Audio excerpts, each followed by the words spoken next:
Welcome, Twitch chat, YouTube, vintage preliminary event. Yeah, we haven't done very many of them in the recent past, just because, well, vintage players don't want to play in a preliminary that doesn't qualify them for any vintage events. Duh. But that's the good news. There's good news. Season 1, 2022 of the mocks will have vintage as a showcase event. So get your prelims, use your prelims to play in one of the 3 showcase events. Top 80 showcase event, get to play in the qualifier, 24-person qualifier event. Winner goes to the mocks, gets big money, Pro Tour invite, etc., etc., etc. Here we have Combo Oath featuring a new card, Hullbreaker Horror. I've seen this pop up in a couple Japanese Oath lists recently. It is, how do I explain this? It is kind of like a Tidespout Tyrant, except there's like other things going on. I don't know. From what I understand, you have the Hullbreaker Horror, and then you play 2 Moxen, and they bounce each other, so you make infinite mana. And then you find a Narset or something with your blue mana, and then you find all the cards you want because you're bouncing your Narset. And then I don't know, you Vault Key them? I'm not really sure. There was an Emrakul in this list. That seems important, but I cut it because I wanted to make sure I hit Hullbreaker Horror and did the thing. Maybe that was dumb, now that I'm thinking about it more. It's probably fine. We have, infinite turns and an Urza Saga. That's probably good enough to win the game. You also can get infinite life by playing Oko and making food, because you have infinite mana. And you can also make infinite 3/3s. So we're basically playing Splinter Twin too. What I did was I didn't really like the deck's shell that the original pilots were playing in. They were kind of playing it in like the Miharu style, like Pyroblast garbage. Not garbage. Don't hate me. I don't really like the Pyroblast deck for Oath. So I'm playing it in my more combo-oriented shell, except I'm adding Urza Saga. I think Urza Saga is probably important as it finds top and it finds you like the right color Moxen to combo with. So I think Urza Saga probably makes sense. Yeah. So we're gonna do that tonight, and we'll see how it goes. It might go terribly, to be honest, but it sounded entertaining and it sounded like a lot of fun. So let's just do it. Round 1 right now versus Tim, Falcon Eye. We've got Oath, Force, Saga. Yeah, why not? Keep.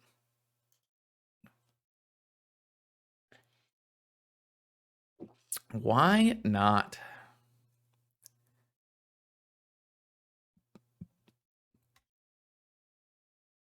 I think it's easier to get blue, not me, than it is to get blue-white. All you need is to have a Sapphire as one of your 2 Moxen that you're infinitely bouncing.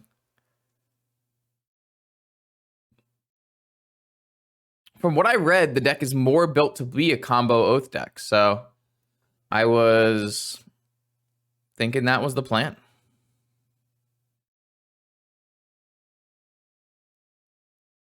Yeah, I don't know if it's necessary. We'll find out. We'll find out. Like, I read the article in translated Japanese, and it seemed fine. Not really going places by doing this, but unfortunately, this Oko is my blue card, which makes things quite difficult.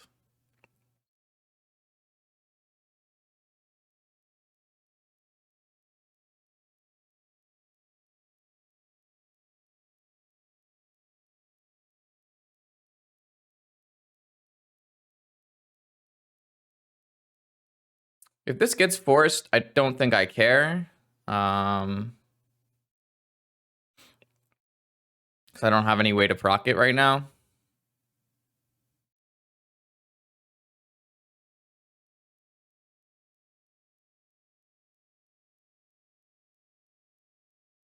It's possible, but I didn't want to do that. Like, we can still make it to a Yogwill turn with our Saga, right? Like, I don't think you need to save this Lotus for Yogwill. Like, we just simply get a Soul Ring off of this Saga, and you can do a Yogwill turn, right? I think I'm really, like, I want to hide my land drop and cast Oath off of Lotus and bait a Force of Will. Like, if I follow up an Oath with a Forbidden Orchard, it looks really bad for my opponent. So it's like, it incentivizes my opponent to force this Oath, which is what I want to happen. I don't want to like have to like, I assume they got Tinker. Maybe they got Ancestral. I would rather be able to force that than them, you know, having forced backup for whatever they're doing. But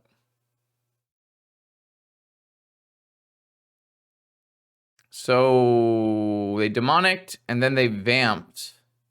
Yeah, I don't know. Whatever. Sure. I don't think Tim is getting Force of Vigor on the blind with the demonic tutor. I don't think that's reasonable to do. Like, I'm pretty sure we're getting tinkered here with Flusterstorm backup. So, I mean, like, there's nothing I can do about this. It is what it is. Unfortunately, again, my blue card is Oko, and Oko could, like, hit the Citadel after they brick. And maybe I mean, I just can't even play the Oko. So maybe I'm supposed to wait. I don't know. Like, this is, like, very clearly they vamped for Fluster, right? But what am I going to do?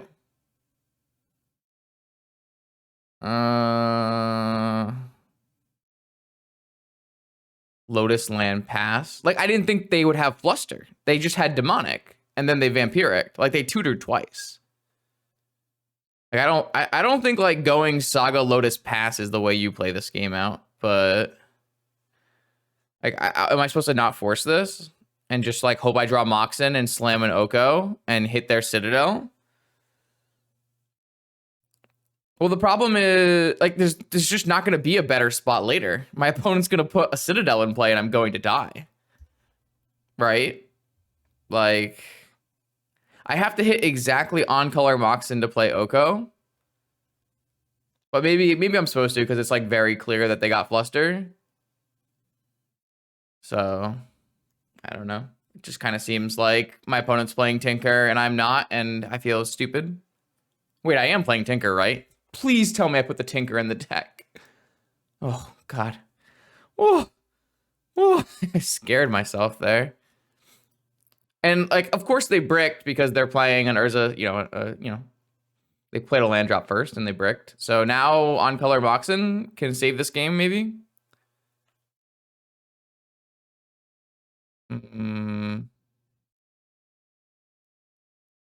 So do I just like hope they like double brick off of land and go for something? What's the play? Like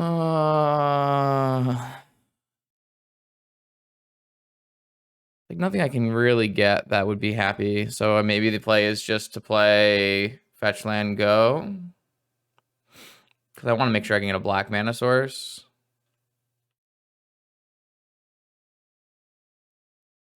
So if they brick again, then I could maybe play a Yogwill or something. Or sorry, maybe play an Oko.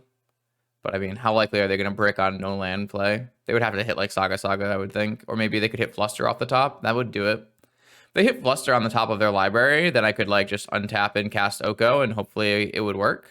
That'd be pretty dope.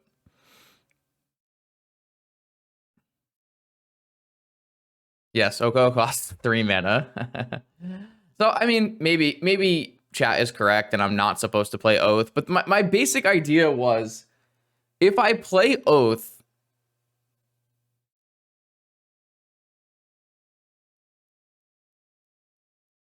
my opponent's going in here. This is a creature. My train of thought, anyways, was if my opponent plays if I don't show my opponent Forbidden Orchard, they might have to force the Oath. Wow, they bricked again, and they had to use the shuffle, man. And it's the Saga. Sure. Imagine if they have to pass the turn here. We go into a Hullbreaker and just like bounce this full as a Citadel. They bricked. Do not play stupid Saga Citadel decks. They're garbage. Imagine my opponent loses this game with a Citadel in play for 2 turns. I'll be so happy. Can they spin? Oh, they can spin one more time. They can spin one more time here. Okay, what do you got for us? Another Ursus Saga. Oh, they hit a top. But now I can force this top.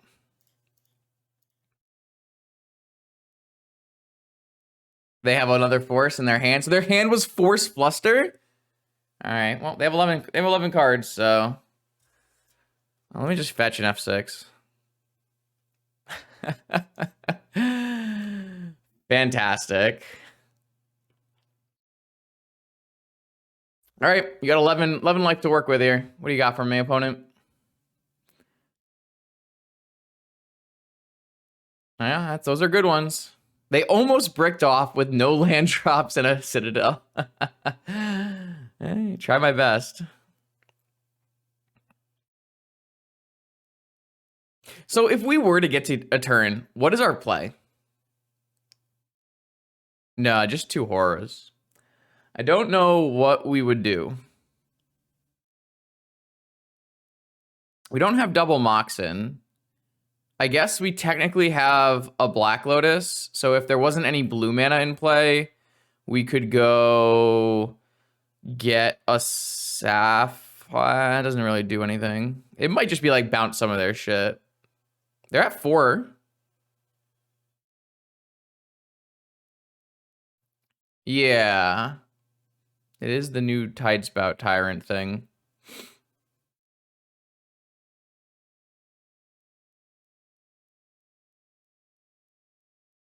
They're at 3. They're at 2.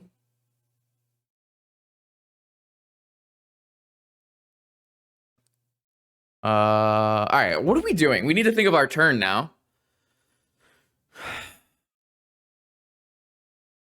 Do we just like... Oh my god, what do we do? Oh, they had a Time Walk. I didn't see that. They had a Time Walk.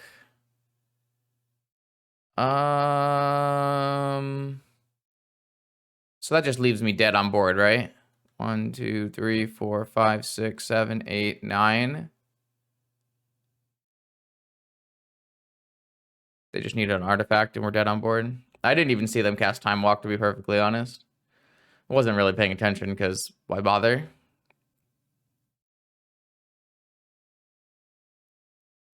This is just probably the Power 9 winning list. All right, that's going to be good enough. Okay, so there were things we could have done to change this game, but I don't know if they would have mattered very much. And I don't really know if I like them, so... Let's keep in our combo cards, and let's bring in Fluster and Claims. And I guess, I don't feel like I need a Needle. Just Fluster and Claims. Decay hits Oath, or hits Vault Key, but eh. What am I taking out, though? Normally, I would like take out some Okos. Maybe I still do. I just have so many less cards that I can just take out. Island, I guess. No, we're not trying to control. We're trying to combo kill our opponent. Anyways, maybe this is more of a control card. I've been told it's supposed to combo, so I don't know. We'll get there, maybe.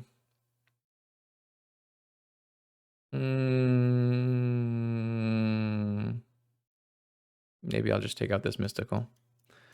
Seems reasonable. Yeah, I don't know. Like, when your opponent goes Demonic for Tinker, Vampiric for Fluster, Mana Crypt, Tolarian, Tinker with Flusterstorm backup on turn 2, it's really tough.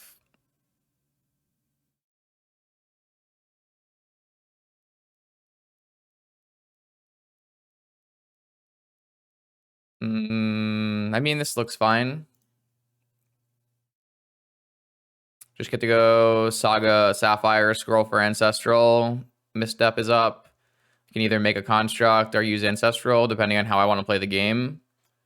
Like, Saga is not exactly a synergistic card with Oath of Druids. You're giving yourself creatures is kind of the opposite, but you don't have to play an Oath of Druids game. You can just play a Saga game. I should probably have organized this in a different sequence, but my opponent's not on Vigor, so it doesn't matter. But still probably good to do. I'm just going to go get this Ancestral. Maybe Merchant Scroll is not very good in this deck. I didn't add a dig through time. Maybe it doesn't really look like a good dig through time deck. I probably just should not have added Merchant Scroll to this deck. I just felt like I probably wanted to, but that doesn't really look like that was a good idea. I'm just going to snap off a misstep on this top. I think I'm starting to like really evaluate top very highly in these matchups. Oh wow, that's a pretty good draw. So now I can actually cast Ancestral. That's pretty good. I think I'm allowed to play this Saga, right? Because this Saga can go get a Soul Ring.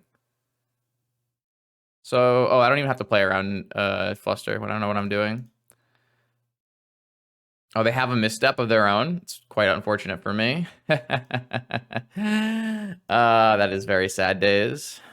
But, watch them cast their own Ancestral here.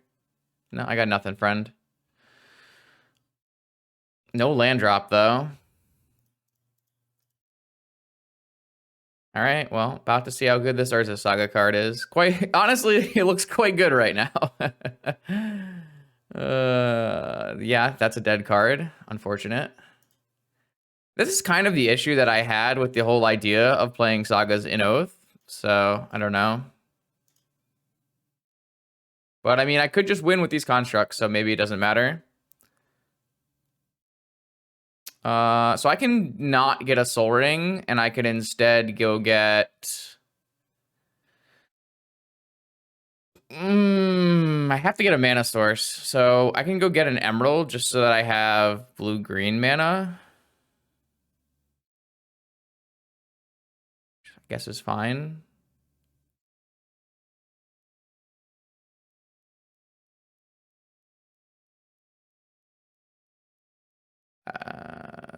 This... And then attack. I mean, I have lethal on the table, so, and it's a pretty fast like turn 4. So if my opponent doesn't find something and kill me, then maybe we just win with Sagas.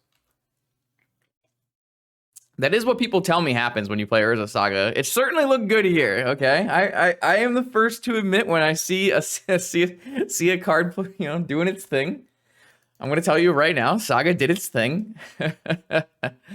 I still am not sure if I was greedy in hitting this top, but I don't know. I feel like I like the play. Obviously, the thing that punishes me the most is my opponent having their own misstep. But like, is my... I guess they know I have Ancestral, so they're never going to misstep back. Maybe it is bad. Maybe it is bad.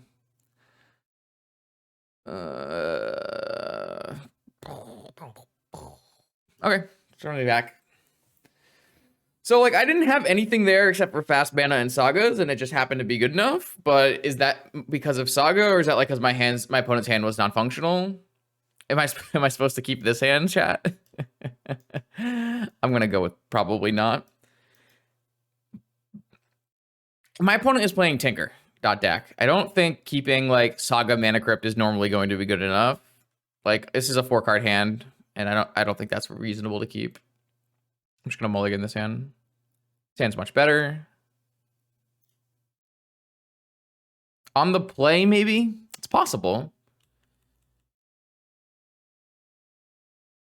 All right, didn't get Ancestral, which means I get to have Ancestral and Fluster up and Claim, which makes me a happy camper.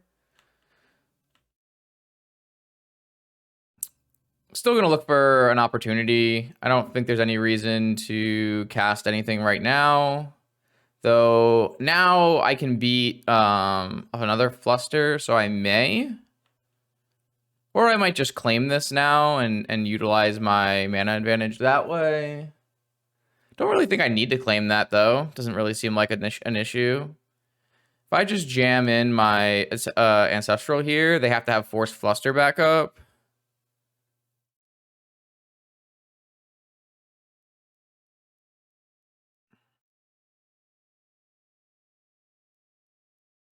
Yeah, I mean, it seems reasonable.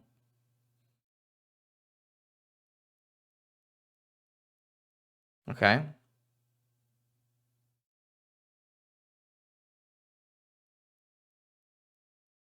Start with the first one, second, third, same. Well, the problem is I don't really want to fetch another tropical island there. I think I really want to fetch a underground sea, so that makes it kind of difficult. Maybe the correct answer is I was supposed to lead on tropical island. That could definitely be true. Time vault. Do I want to use my time walk? I kind of think I do. I think I'm just so far ahead I want to try to make my advantage stronger.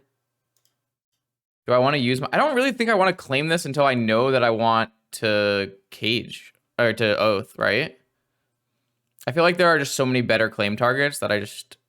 that is definitely a downside to using time walk for sure. Do I want to play this vault out now? Yeah, it seems fine. That way next turn I can hold up in hardcast force.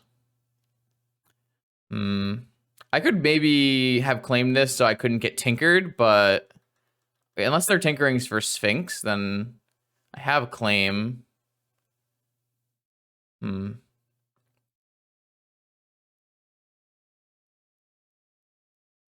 I know you want me to hit cage, but I just don't really see a reason to. Why do I care about this cage? I would rather just wait. I'm gonna have the mana to do this later.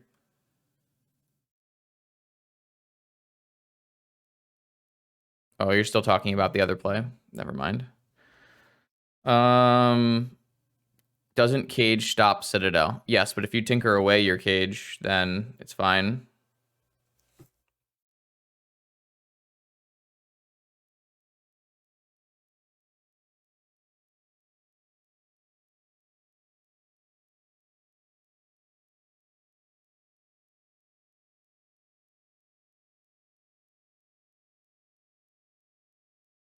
If they fetch, we claim. I could see it. Just to play around Tinker. I don't know. Do I care that much about a Tinker resolving? I don't feel like I do. Like, if they Tinker this and put a Citadel in play, and I just respond to the first thing they cast with a claim. Okay. It's a pretty good card. If it's Sphinx, I lose? Why do you say that? I don't really agree with that statement in any capacity.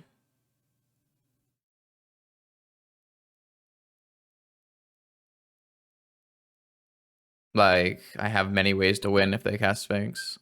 Like, over 4 turns, I might lose, sure. But, I mean, an Oath beats a Sphinx. A Key beats a Sphinx. A Tinker beats a Sphinx. You know, Demonic beats a Sphinx. Basically, everything beats a Sphinx. Anything I can draw that does anything beats a Sphinx, basically.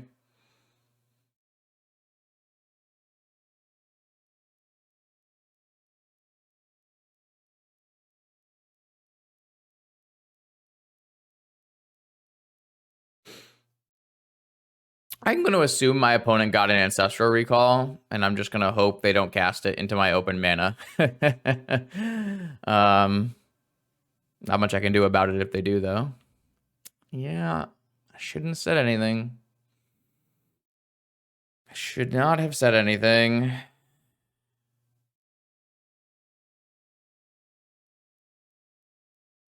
Oh.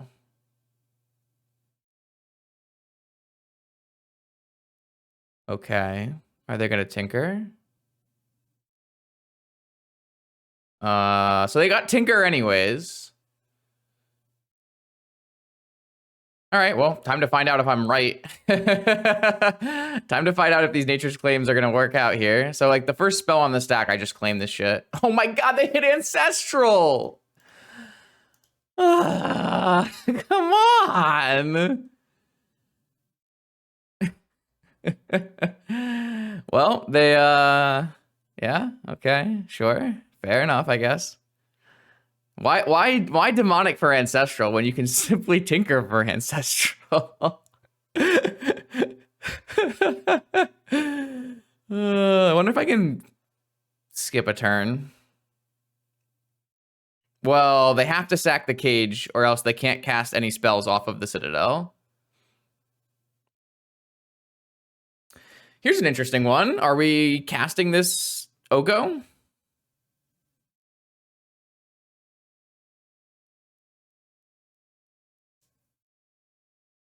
Like we could technically stand up a Sapphire and attack, but they're at 22 life. Like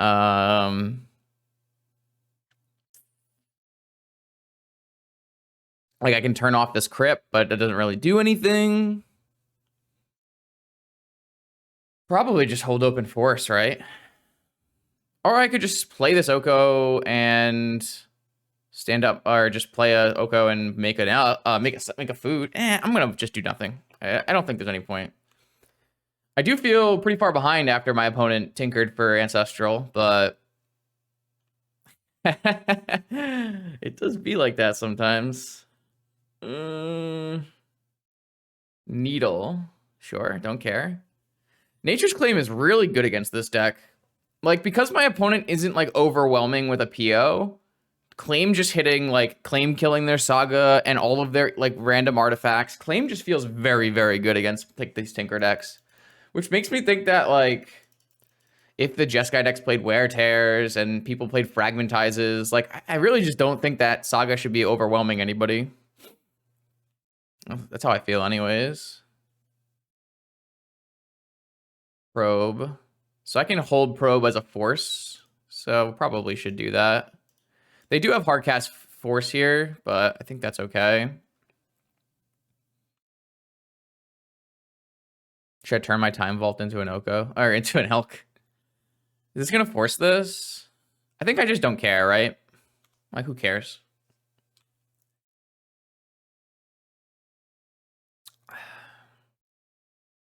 Blue Merchant Scroll. Well, they don't have Ancestral. What do you have? Dig Through Time?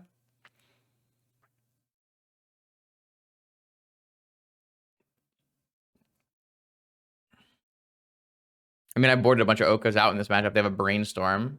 Sure. 3 mana Brainstorm, still pretty good.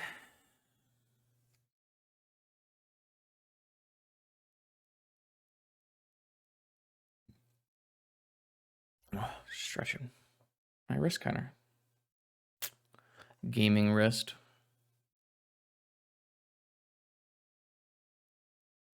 All right, so they hit a Strand, so they probably have 3 good cards now. Let's see what they are.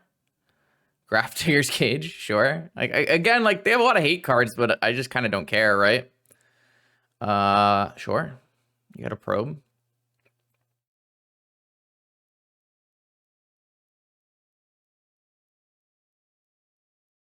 Yep. Like it's possible I play an Oath and I claim this cage and it gets countered, but then I still feel winning from there, maybe? I don't know.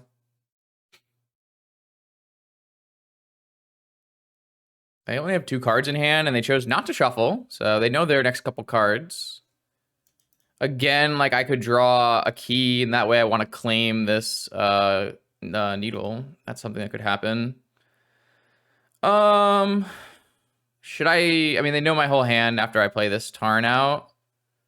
Should I have held it and maybe probed? Maybe. I can still probe, right? Because I can just hard cast. I'll just lose to Fluster if I do that. I think that's fine.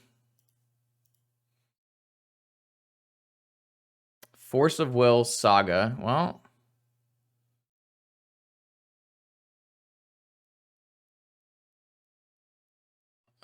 let's get another tropical. I want to fetch because I don't want to have to draw like another dead fetch land. Like when I play this fetch land, I'm probably going to immediately fetch because I just won't have any fetchables left.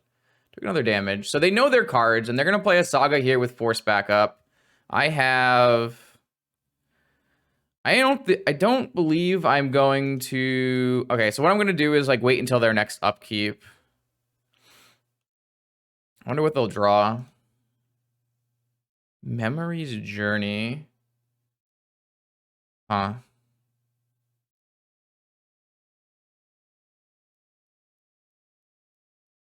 All right, well, I'm out of fetchables. Do we give shits? Yeah, I mean, we should just do our thing. And I think I'm supposed to hit this cage, or this Saga.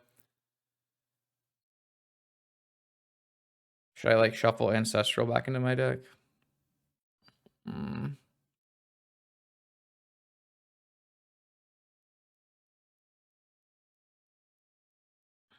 It's really bad for me to play a hard cast in Force of Will because I give them 1 token. I wonder if I'm supposed to alt cast Force of Will here so that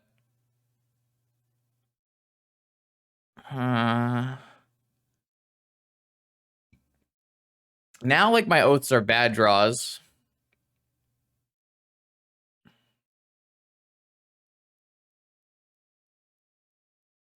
I swear to God, if I get Flusterstormed or just die to a 1/1, could easily die to a 1/1 after having no Okos left in my deck.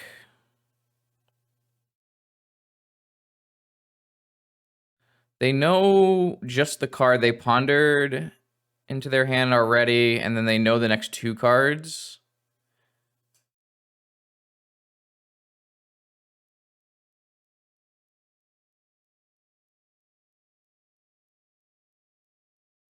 Really don't want to die to a token, and I don't want to die to a Fluster, so I think I'm just going to pitch this.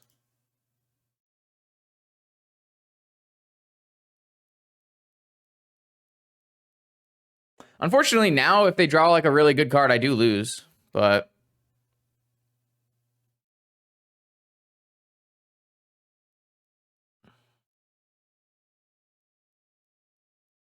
Okay, it's a good draw. Beats another Saga. Now unlocks Cage and Manifold Key as things that can happen. I like that draw. All right, what did my opponent find? Repeal on their Mana Crypt. Well, I don't really think claiming this does very much, so I'm not going to. I have 2 more claims in my deck. Finding a top is very good here. I would love to have found a top here. Uh-oh. Excuse me. Uh-oh. I'm not liking where we're at anymore. Oh, they drew with top. That can't be good. Immediately found something you liked, eh? Oh, they're going to hold up our cast force, it looks like. Interesting. That is also kind of unfortunate. Vampiric Tutor is really bad against hold up everything. Force of Will. Ugh. What is my play, chat? Am I vamping for Oath or am I vamping for Key? Am I vamping for... I mean, I clearly have Force of Will here. Am I not vamping because of Force of Will? I could just vamp for Saga and they have to force it. That also gets Key. That's kind of fucking nasty, actually. I could also vamp for Hardcast Horror because it's uncountable, right? Yeah, I mean, that is also true. Wow. Yeah, they kind of have to force this, huh? Wow. Wow. So I have 2 things that are kind of uncounterable, right? I have Hullbreakers and I have Sagas. Which is better here? When you cast a spell, choose up to 1. Return a spell you don't control to your owner's hand, returning non-land permanent to its owner's hand. How big is this thing? A 7/8?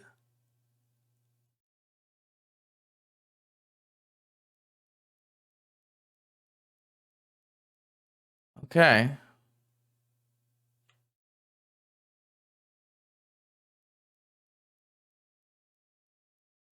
Hullbreaker for content. I like the way you think. I don't believe they'll have a way to remove it. I'm actually...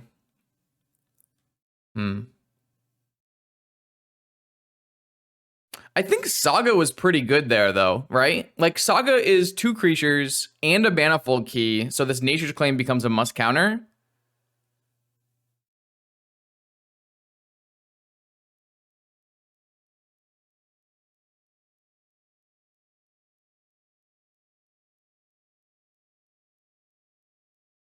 Nature's Claim becomes Remand. Yes. I think that's how that works. I don't know. I've never put one of these in play, okay? I've never put one in play. I have no idea We'll find out together. I have a. They can't be countered though, if my opponent doesn't run Pyroblast. So.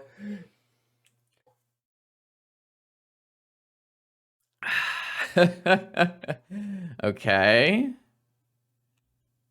What does this get you?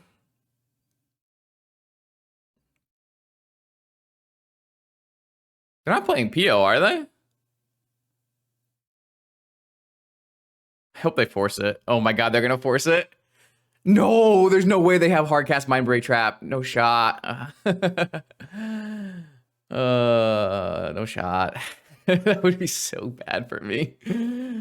That would be good content though, for sure. Oh, I drew a Saga anyways. Okay, so this wasn't counterable. When I cast a spell, I can bounce anything and I can reman something. Okay, noted. I will attack with my Hullbreaker Horror. And I also have a Saga about to come online as well. I think I wouldn't block here and I'd attack maybe. I don't know.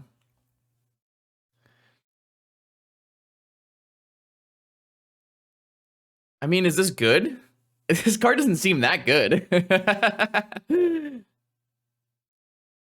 I could even bounce my horror. That is true.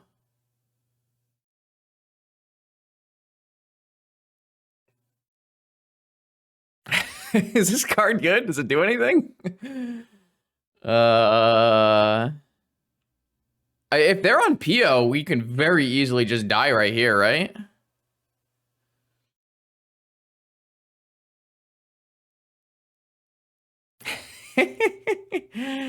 I mean, if it was any other Oath creature, we wouldn't have gotten it here, so... It is unique in the fact that it was uncounterable. This top is so good. Oh my god. This top is so broken.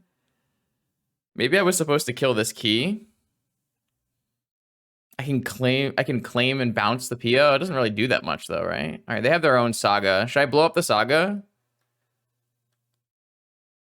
I mean, they have Force, right? Or do they have top?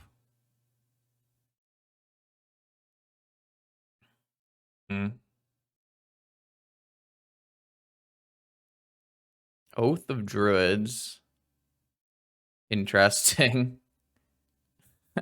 So this doesn't do anything, but it could just like bounce this spirit and get in.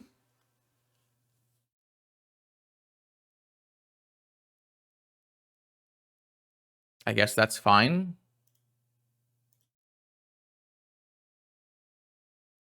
I mean, if they probably shouldn't force it because there's a cage in play. And I'm not going to bounce the cage. I could bounce the cage, but doesn't seem very good. I think I just let the cage stay in play and who cares, right? So they're going to force this. I don't think I give a shit. Okay. I don't think they have PO in their deck. I think they're playing blue-black dot deck.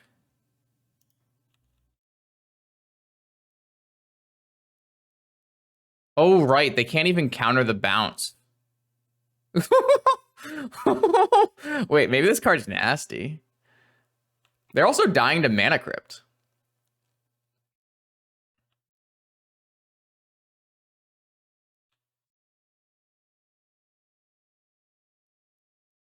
Wait. This is kind of lit. Wait, what game are we in, by the way? Are we in game 2? Whoops. I might have to play a little faster. This is 3? How did we win?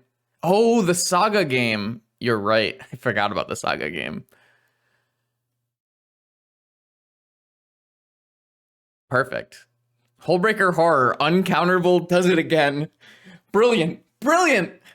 Suck it, non-Pyroblast deck. What were you thinking? Wait, this Saga... Oh, wait, this is nice. No, they're the Okay, so we untap, and then it doesn't even matter what they do unless they have a bounce spell, right? So we just draw...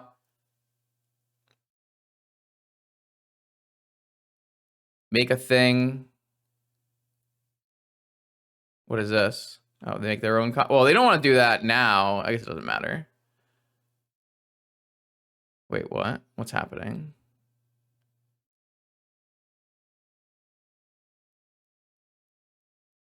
Should I just bounce this construct and kill them instead?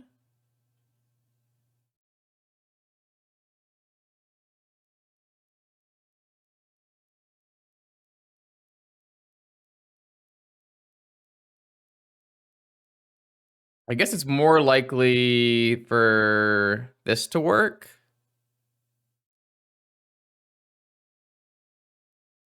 I'm just trying to figure out what they could have. They could have like Hercule's Recall, but that would be pretty weird, right?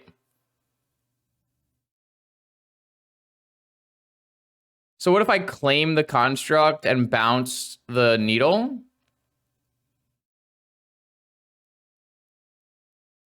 They could have repeal. I guess that stops me at any point here.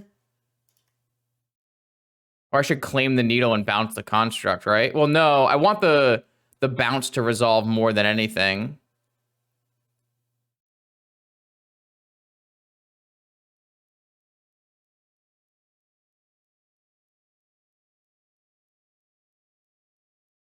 The bounce has to resolve, so they have to have an answer on the ground. No, they don't have to answer on the ground because they'll be at 14. Maybe this was bad.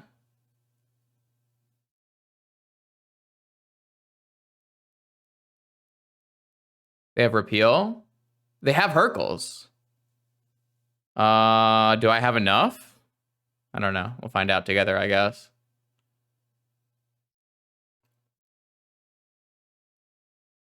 Oh, they have a force? They have a Hercules plus Fluster. Oh, wait, I have a bunch of bounces now, though, right? So I'm just gonna win. I just, like, don't care at this getting countered at all. So now I just play Sapphire, bounce this, keep Time Vault, bounce this.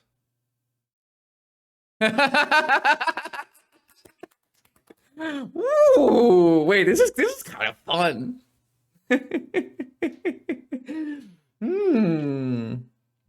They also could get attacked for 7 and lose their mana crypt flip and die. That was pretty sweet, honestly. It was nice that opponent didn't play Pyroblast. Also, I guess they probably just had to force the Vampiric Tutor, which is hard to know. But I feel like even if they didn't know about Hullbreaker Horror, they do know I have Saga, so they were probably supposed to counter it anyways. But maybe they didn't care about Saga because they knew they had Hercule's Recall. I'm not sure. Kind of a cool game, though. Of course, I held up everybody. Okay, we're about to start round 2 of this vintage preliminary with the Hullbreaker deck. I wanted to shout out a pair of deck builders and players first, because I forgot to do it in our like 1 minute section. The original list was from Hazuhiro, who played it to a first place finish in a vintage event in Japan. I will try to remember to take this link and put it into the description of the YouTube video. But this is their deck tech. This is the original list with red. And a bunch of information about like what are the combos, what do they do, why is there the things that are in the things that do the stuff. Yes, English. So a lot of cool stuff in here. Here's their Twitter handle. And then today, for the Sunday morning challenge, KTMR, who is a vintage regular, placed in the top 8 with their version, which wasn't red. It was a bug version with like Time Vault and a Bolas Citadel. And basically, I took this list and I smushed it together with my different bug variants. I have a combo oath list and a controlling oath list, and so I took all my ideas from those. And I took this KTMR list, which was originally from Hazuhiro, and then this is how we got to where we're at. I just want to do that little debrief because I think it's important when people come up with cool ideas that they get some love for it because it's fun and people should know that you came up with a cool idea, right? Anyways, let's jump right into round 2 here. We used up a little bit too much time in the other game, so we got to make sure we'll be okay here. We're up against Slater. Slater is known for playing mostly GAC. This hand is just abysmal versus Force of Vigor, but it's also pretty damn good against like no Force of Vigor GAC, because you can just go Lotus, Vamp, Time Vault, Probe, kill them. So we're just going to keep it and hope that they don't have a Force of Vigor in their hand. Let's see what happens. It's like a 50-50 chance, basically. Ooh, Ancient Tomb. So our hand is slightly worse against Ancient Tomb, depending on what their turn 1 play is. If their turn 1 play is a Foundry Inspector, though, that's a W. I would assume this is going to be aggro shops, if I play Slater correctly. Okay, that's a good guard, for sure. We do have pretty decent counterplay to that, just playing everything out. Obviously, we can get our Lotus revoked here. Would I rather probe? So I could go like Saga, Emerald, Probe. It's not unreasonable. I could go Saga, Emerald, Lotus, but then I can't really use my Lotus. Well, that's not true. I could go Vamp and Probe. Puts me pretty low. The sphere is annoying, and I definitely don't. I don't have a good Tinker target for this deck. I only have Citadel, and I don't really have good ways to like disrupt their stuff. I don't know what the best play is. I think I want to try to Vault Key them, but maybe. So if I were to go Saga, Lotus, Key, Vamp for Time Vault. Sorry, Saga, Lotus, Saga, Emerald, Lotus, Vamp, Probe, Time Vault in my hand. So then I have Time Vault and Mana Key in my hand. They cost 1,000,000 mana, and they have a bunch of Revokers in their deck. God, it just looks really bad. I think what I'm going to do is just Saga, Emerald, Probe.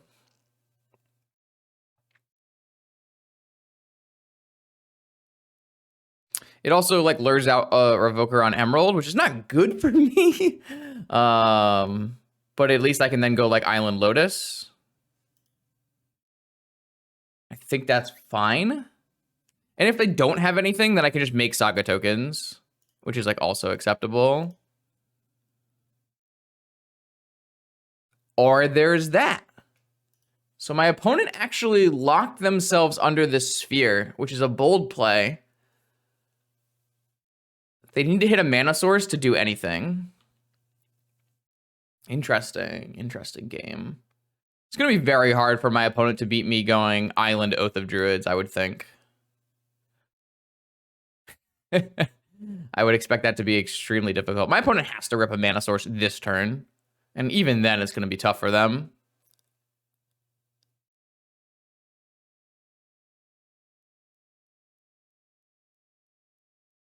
What's my play if they don't rip a mana source? Do I just play an Oath of Druids? Or do I just go Saga? Or do I play Key Lotus?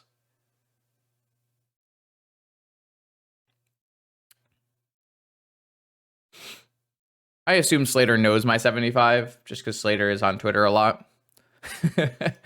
But, okay, so they missed on their mana source. So what is our play? What is our play? What is our play?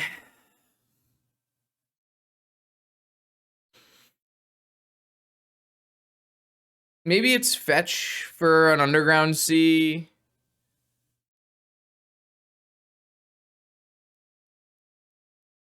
Play an Oath of Druids.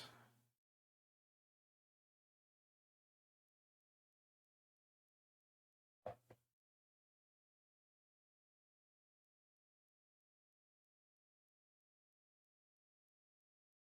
think I'm going to do that.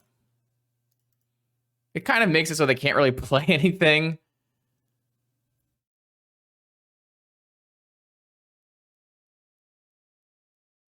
And then we still can Vault Key at some point.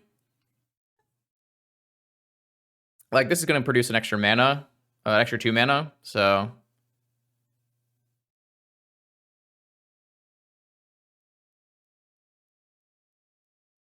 It's an interesting keep from my opponent. They're just banking on hitting a land drop. Like, you could have done turn 1 Foundry Inspector, and then untapped and gone, like, Needle Cyst, Sphere, and that might have been a better line, but I assume Sphere is the best line if you do draw land. I'm just not even sure this is a keep.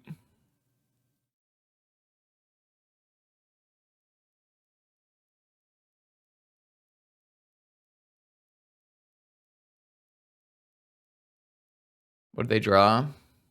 They drew a Soul Ring. Yeah, I mean, that's another reason why I think it might just not have been a keep. I mean, maybe it's a calculated keep. So this just is net 0, which means they have 1 unknown.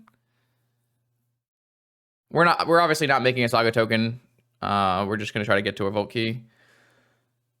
Do I want to vamp for a Time Vault right now? Probably. I could just vamp for a Forbidden Orchard, to be honest. Can I make it enough if I have... I'll get 1 mana here. I will get 3 mana here. This will give me 2 mana, 5 mana, 6 mana. Time Vault is 3 mana, 5 mana, 6 mana. I think it's all exactly works out.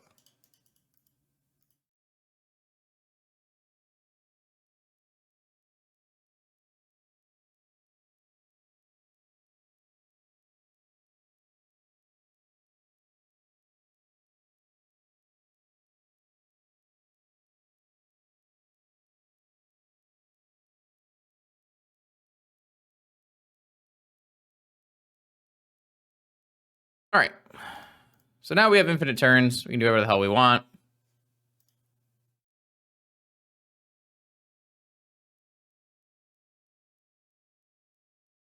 They might make me play it out if they haven't seen my list.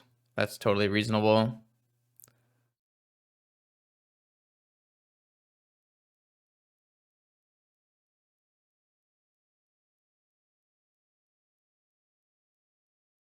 Those are, I guess I kind of, I do need to find a Saga, I guess, is what we're looking for here. So it doesn't really help that I'm using my Narset. Here we go. Demonic Tutor.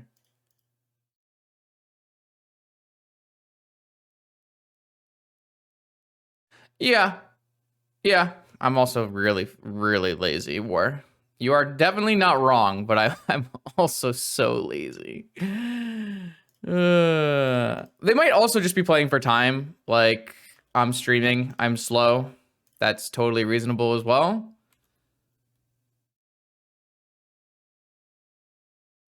I don't think it's unreasonable to play for time against me. Like, you saw how late last round went, so. Saga makes it really fast, though. So, not too much to see there.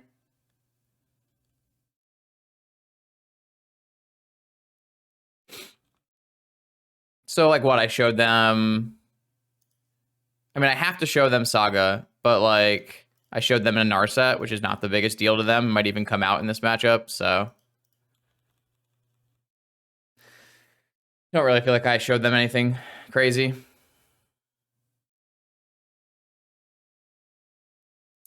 So here I'm going to take these Hullbreaker Horrors out, and we're going to just bring in a Sarah's Emissary and a Sphinx of the Steel Wind.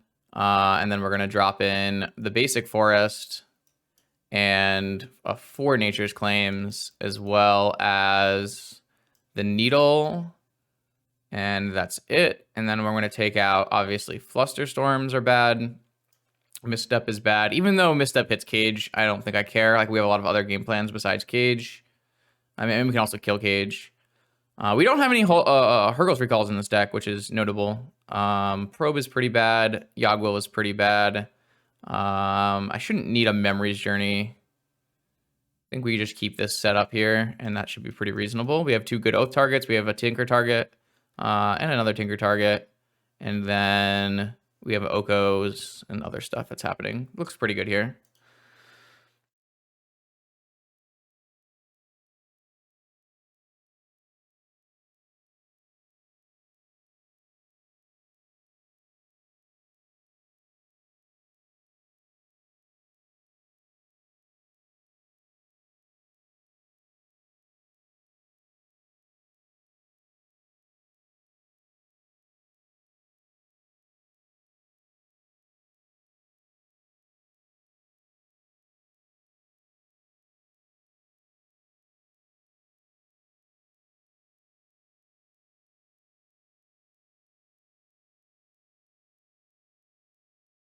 Why is Oath good now? Can we go back a year in time? 12 blue cards. Yep. What's a guy gonna do? It could be worse, Graham. I could have 30 white cards.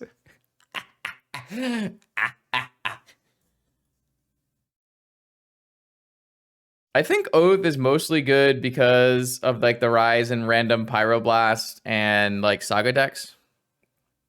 So, oh, by the way, new emotes. In case you haven't checked the emote list in a while, I've added Let's Fucking Go. Why? Not Like This. We got a GeoGuessr for between rounds, and we got Pain.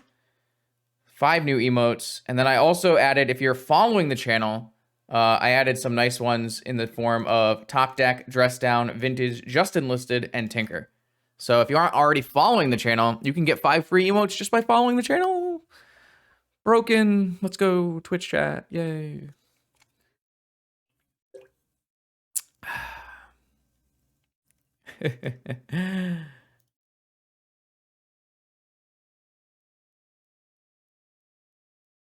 It looks like Slater may have missed the window to submit sideboarding plans. We'll have to find out together. What does my hand look like? It's a little dicey. I mean, I have to keep this hand. It has a Force of Will. It has a Moxen. It has a Claim. It has a Needle, an Oko. It just has a really bad mana base. Just, you have to always keep it.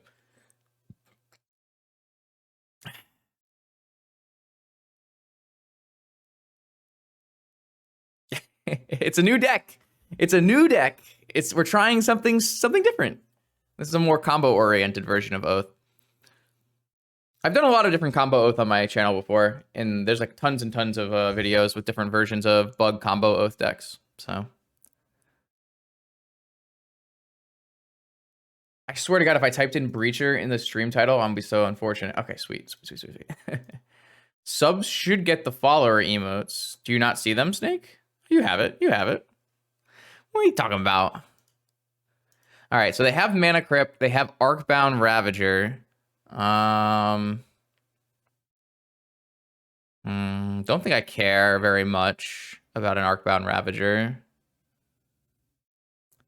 I don't think I care about a Cage either. Like, obviously, Cage is good against what I'm doing, but so they definitely sideboarded. I just don't think I care right now. Like, my game plan looks like it's going to be Oko things. Not the best. But I guess now I can ponder. So I was thinking that I would ponder. I think I was going to Needle and claim the Saga. But I think now I need to make sure I hit my land drops and I have a different blue card to pitch. So what I'm going to do is I'm going to go, well, let's play around Mindbreak Trap by leading with claim on this Saga. I think claiming the Saga is the best value of all the things here. And then I think we just want to ponder to make sure we hit land drops and don't get wastelanded. And then, like, eventually this Oko should probably take over the game, I would hope, is the plan. Anyways, we'll see what happens. I don't know. 1 mana destroy your land is like, it's very nice. All right, I'm looking for lands off of my ponder. Hello, lands off of my ponder. So this is a little interesting because if I do get wastelanded, I guess it's fine. I guess I just take the Ancestral now and I get the Snow-Covered Forest first. Yeah, this is fine. Like this. It was a nice hand. That was a very nice ponder. And currently my opponent just has a 1/1 in play. So is claim better than natural state? What do we break at 4 CMC? And does 4 life matter? Let's think about that. The ones that come to mind is Leyline and Leyline of Sanctity. Though Leyline of Sanctity is not played, it does beat Oath. So I would think that claim is a good hedge. 4 life shouldn't matter very much. 4 life also can be a bonus when you're gaining 4 life. Claim also kills Citadel, which came up already in this stream. So yeah, I would say claim is about a lot better than state. But it's a good question to ask. Like chat will probably meme on you for asking that, but I think it's a very good question to ask because you should always be asking like, can this card be replaced by a better card? Is there something that I'm missing? So I like that question a lot actually. I'm just gonna force this. I don't want to deal with it.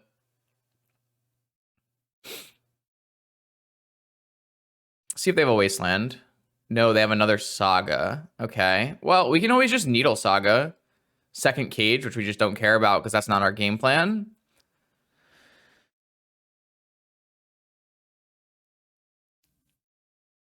I mean, I'll meme on you if it's a bad question too. Not nice streamer. And this is why Canister memes on Ravager. I think it's better to play Ancestral Needle than to play Oko here.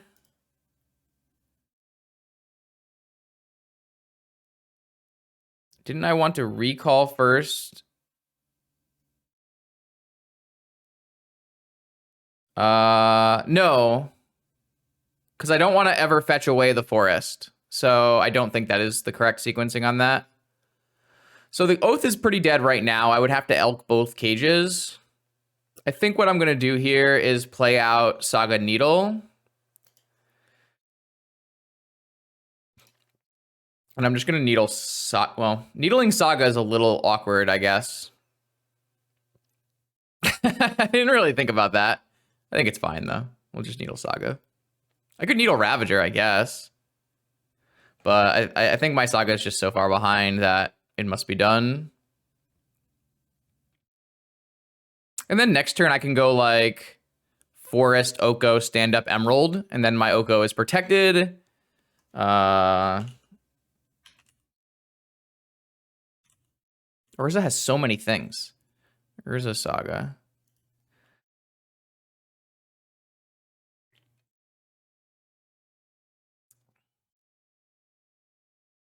My Saga should be better at tutoring than their Saga as well. Though I guess they could get like a third cage. They only have one card left in hand. I don't say that. I don't think the meta is degenerating around Saga, but I do think Saga is definitely warping and changing the meta. But I think it's actually in a good way, is the way I would put it. I know people don't have the same opinion. If you're like a diehard control player, you probably don't agree with me on that one. However, I think the diehard control decks are really boring. So I don't really care too much. And I do think that the control decks can adapt to Saga. They just have to choose to do so. And typically when you adapt to Saga, unless you're adapting by playing like Wasteland and Alpine Moon, you're making your Bazaar matchup worse by playing things like Dress Down or something like that. But you could just play like a Wasteland and a Strip Mine, or you could play some Alpine Moons, or you could play Dress Down. Like there are ways for these control decks to help against Saga. All right, so they did find another sphere, which is annoying for my Oko, but not super annoying. What do we want to do now, though? Do we really want to play Oko and have it maybe like die to a large Ravager? I think what I'm going to do is play Oko, turn this Emerald into an Elk, and then if they make 5, like, do I give a shit? Probably not. I mean,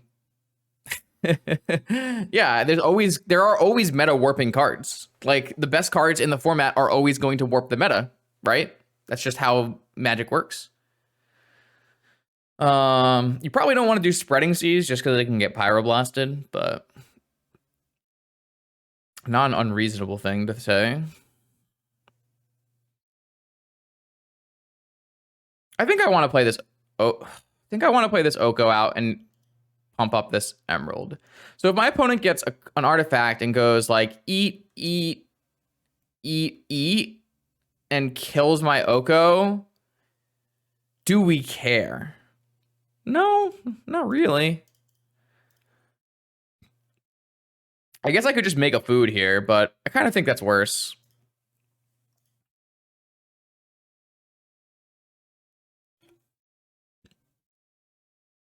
Mox will not be able to protect and block, but I also am not sure that matters. And I could be wrong, but this is where I went. See, I disagree, Keith. I think Mox has high. I think Saga has high mana base requirements. I've seen enough sagas ruining mana bases to make an album. Do I think Saga is on par with power as Bazaar and Workshop? No, I don't. I don't think so. I know people have said that. I don't think that's a true statement. Definitely not the same power level.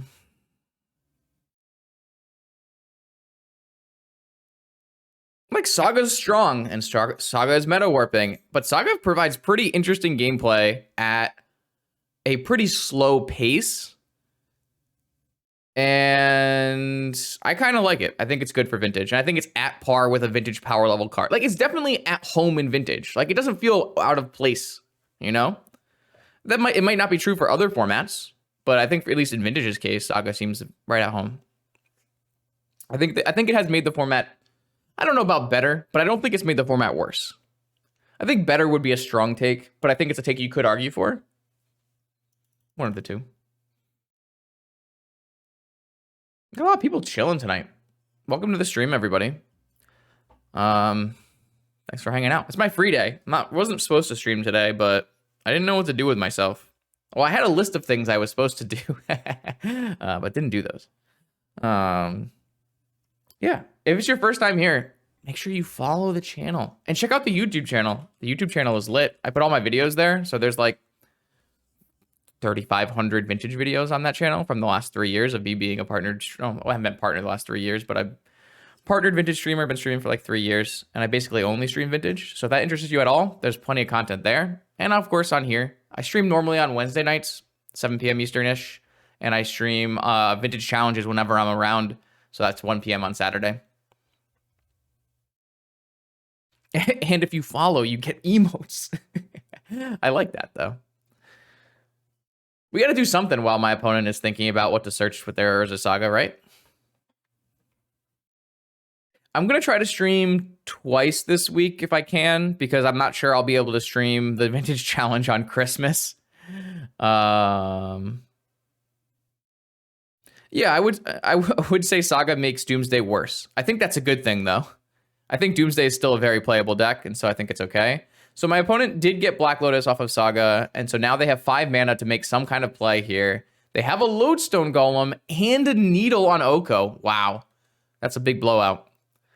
So they didn't. Oh, so they had a Needle they could get with Saga. That's a good reason not to make a food with Oko. The good news is that there's not much good news. But I'm gonna try to stream like twice this week, at least Wednesday and maybe one other day. It probably won't be Friday unless I do it in the morning, which I guess is possible. That is not exactly the strongest draw we've had, but what if we can get to 7 mana, 8 mana? What are we looking like mana wise right now? 1, 2, 3, 4, 7.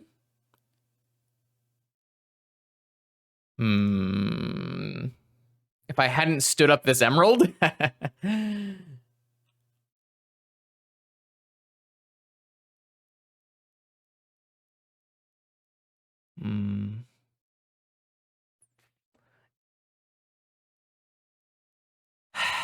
So here's the deal. Lotus to try to make it to this emissary, which would win us the game if we can cast it.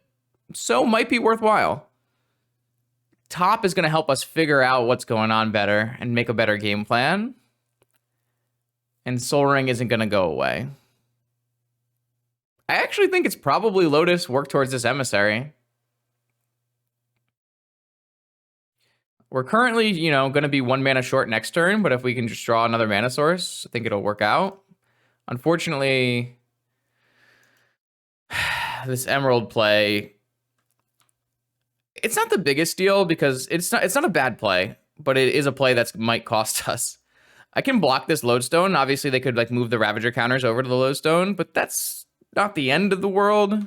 It's not exactly good for me, but this thing costs 7 plus 1 currently, so 8, and I'm going to be at 7 next turn. Sarah Emissary being 7 is a lot nicer than it being an 8. 8 mana is really hard to reach, where 7 is... So in Oath, typically, 8 mana is very hard to reach. 7 mana is reachable, but not super often, and 6 mana is very reachable. That's just kind of how it works. Saga does kind of change the math a little bit on that, because Saga finding Lotus makes it more likely you can make it to those mana thresholds. Didn't I have 8 with Saga? No, I had 1, 2, 3, 4, 5, 6, 7. Because this is an elk, unfortunately. Which is what we were talking about. If I had made the misplay of making a food token, I actually would have had 8 mana and won the game.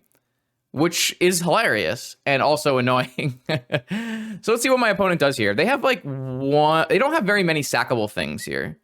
And if they want to play around like Nature's Claim... They're both going at Oko. In that case, I just do nothing, right?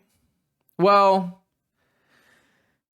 killing Oko means they can eat their needle.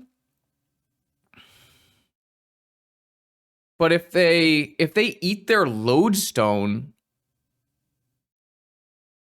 then I can just play Emissary. So this seems pretty self-explanatory block, I think. Let's see what they do. They might just eat the needle and kill the Oko, and then just trade the lodestone for an elk, which is a good trade for me. They might just let the Oko live and move the counters to the lodestone, which is a play. That's not the end of the world, but it's kind of weird. I feel like they should assume I have drawn an Oath target if I have put a Lotus into play, right? Because if I didn't have an Oath target, I would have gotten a Soul Ring, or I would have gotten a top or something like that. So they're going to eat the needle and a cage and put it all on the lodestone. Interesting play. If I had a Nature's Claim here, I would win the game. So, a bold choice. A bold choice for sure. I could technically put things into my yard, but I can't use Yogwell, so it doesn't really do anything. So we're gonna hit no. And we drew another Oath, which is not good. But we're just gonna play it, I think. Well, there's probably no reason to play it. 1, 2, 3, 4, 5, 6, 7, and it costs 8. Okay, so I just need to draw a land on the next turn, and we will win the game. Because they can't actually kill this naming creature. So.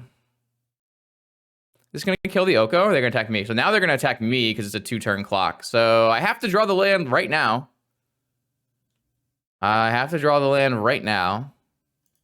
Any land does it, though. Mana Crypt kind of does it. Nature's Claim would do it. I would just kill the lodestone. Like Demonic probably is good.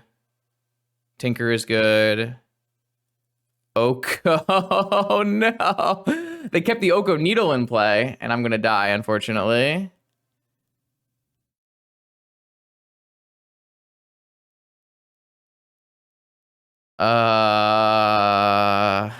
That's so sad. Would saying yes to the Oath activation technically increase your chances of hitting land? It would technically... Depends on how Magic Online is bugged. In real life, no. It would mean you would draw your Oath target. Oh, wait. Cage. Yeah, it would draw your Oath target if it... which you don't want. Wait, did I want to do that? Holy shit, I wanted to do that. I could have... I don't know if Magic Online works correctly right now. I don't think it does. But I could have hit Hullbreaker. No, it's Sphinx. It's Sphinx, right? Wait, I can play Sphinx, can't I? No, it costs 8. It costs 8. Okay, never mind. Everything costs 8. It costs 8. Yeah, so I lost this game. And this is needled, and this is, yeah, unfortunately. Wow, losing that game is like really tilting because I thought we were really far ahead, but then they top decked. Well, they probably had Lodestone in their hand and just got Lotus off it. I just needed to hit this and then I would win.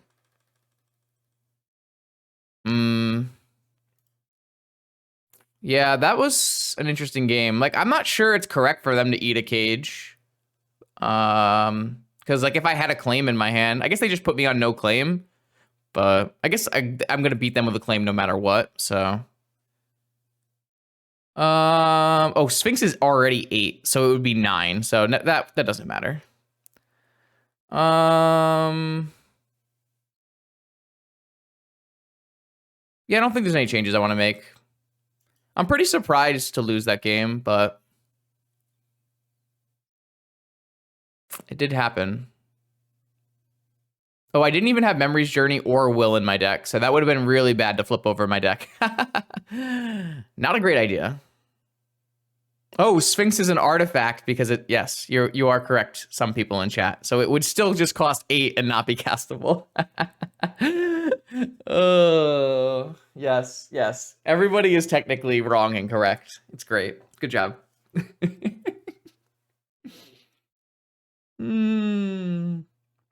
True. It's nice that we can all be wrong in different ways.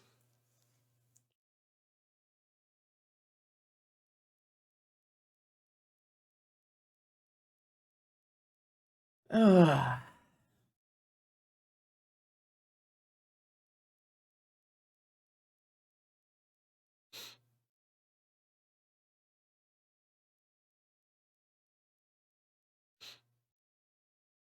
Yeah. So did I that what?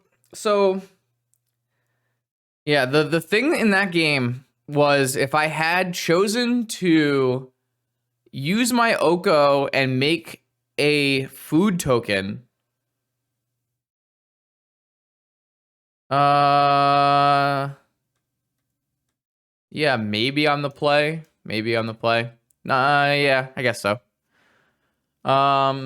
If I had made a food token, I would have had enough mana the turn where my Saga went off to play the Sarah's Emissary that I drew for turn. Kind of like impossible to have that kind of foresight. Why remove Mental Misstep with all those cages? Because I just don't care.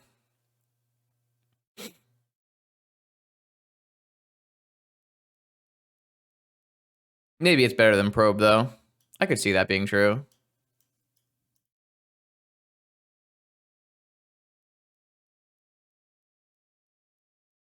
There's also like a needle, I guess. The problem is like Cage is like not going to be cast a lot of the time. Cage is just going to be gotten by Saga. So it kind of feels stupid to have Mental Misstep, but...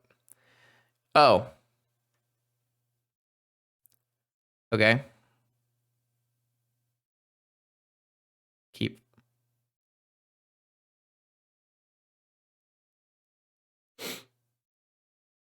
Sure hope they have a cage. I mean, it's not a GG hand because my 2 targets are Sphinx of the Steel Wind and Emissary, and technically Sphinx of the Steel Wind could lose because they probably have Stonecoil Serpents in their deck. But it doesn't mean I'm not going to keep this hand, right?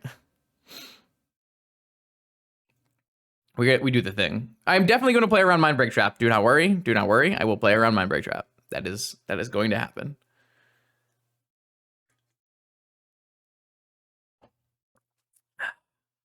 So the worst possible outcome, just so that we all, just so we're all aware of what's going to happen. Yes, but I am currently not playing 2 emissaries, so I am only 50% chance to hit an emissary.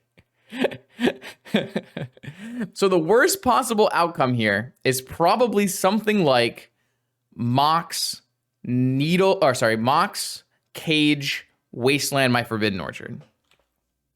I mean, there are much worse outcomes because like Black Lotus exists, but outcomes along that vein are bad for me. All right, your move, opponent. Show me your cage. There's the Wasteland. Oh my god. All right, so at least they didn't have a Moxen. So we still have Ancestral Recall here. I I don't think there's anything that I could hit in response, but so I don't think there's anything I can hit in response that would stop this. So I'm just gonna go no and draw, and then that's not a bad draw because now I can draw claim off of this ancestral. This Marching Scroll is really bad though. I guess it pitches a blue card to pitches a force. That's a good one. Okay. Yep. Yep. Yep. I guess I have a Merchant Scroll out here. I probably should have played that around Mindbreak Trap, but whatever. Who cares? I can Mystical Tutor, or I can Brainstorm.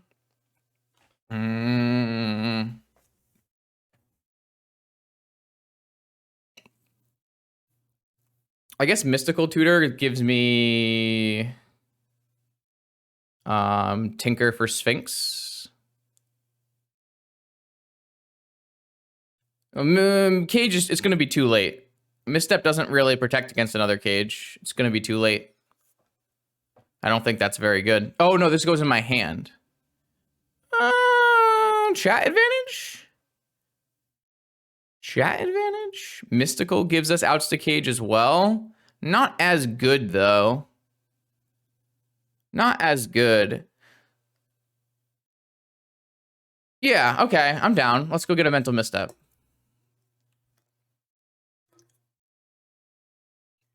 It doesn't work just as well, right? Because I could always draw. Well, because I have to draw, right? Whereas this doesn't, I don't have to draw. I don't think well, I don't really care about needle. I really just care about second cage, I think. I'm not sure, actually. I think it's kind of close. Actually, I think it's pretty close. There aren't like super great targets, right? I guess I could get a claim. I could get a tinker. Get a time walk.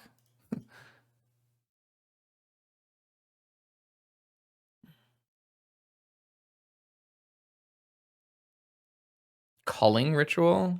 I think I have seen Matt Murray play a culling ritual, which that means it's been a while.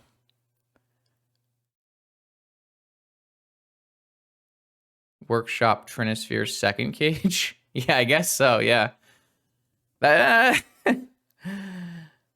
right, what do they got for us here? Walking Ballista won't be enough. I will still get at least a token. Close, though. Close.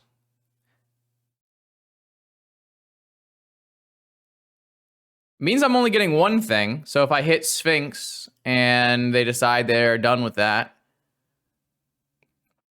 and they find like a Stone Coil or something, maybe. Nope, I hit, yeah. All right, name creature. The game is now over.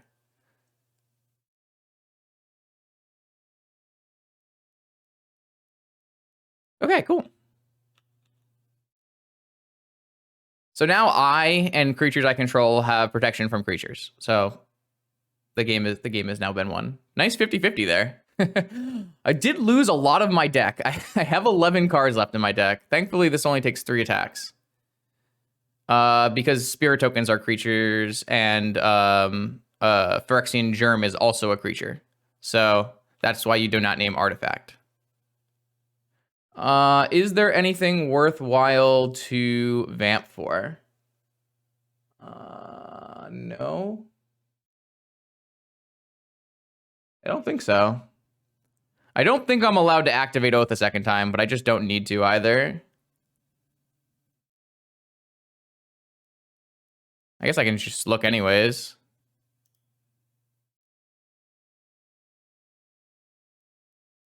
I have nothing left in my deck of any kind of value. Unless I could put this Sphinx in a position where I know about it. I guess I can just put the Sphinx on top. Right? And then I'm just always going to hit it. So I guess that kind of works, which is interesting.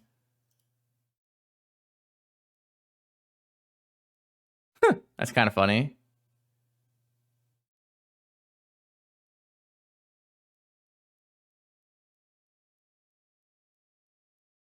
I don't know. And then I drew the force.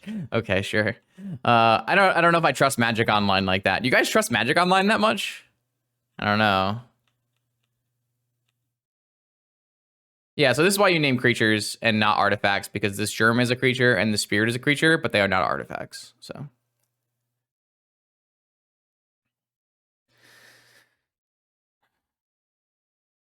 All right, well, that was interesting. It was pretty close, but did get there. You got it. Rohoga resolves. Also, this is lethal, which is fun. I guess technically my Emissary and my Sphinx could have been my last 2 cards and I would lose. Or even my last, like, 3 cards or something. No, they were dead when Sarah's Emissary hit the battlefield. Their out was me milling out, so. Okay. Great success. Didn't really get to use Hullbreaker Horror, but that kind of comes with the matchup, I would say. Okay, here we go. Round 3, Vintage Prelim. We're up against SPO. I would guess probably Bazaar of Baghdad, but obviously SPO has a little bit of range. This hand is probably... This hand is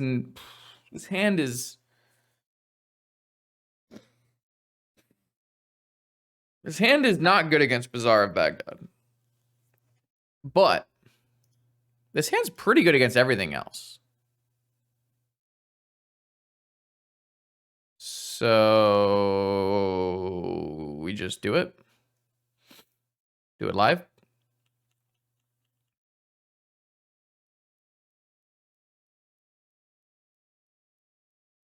Yep, Bazaar Baghdad.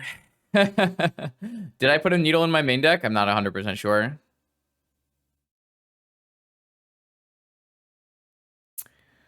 I mean, maybe Saga can battle against this if they don't find it. Oh my god, that's 2 Vengevines. I think I should force this Once Upon a Time. They can't hit Hollow One.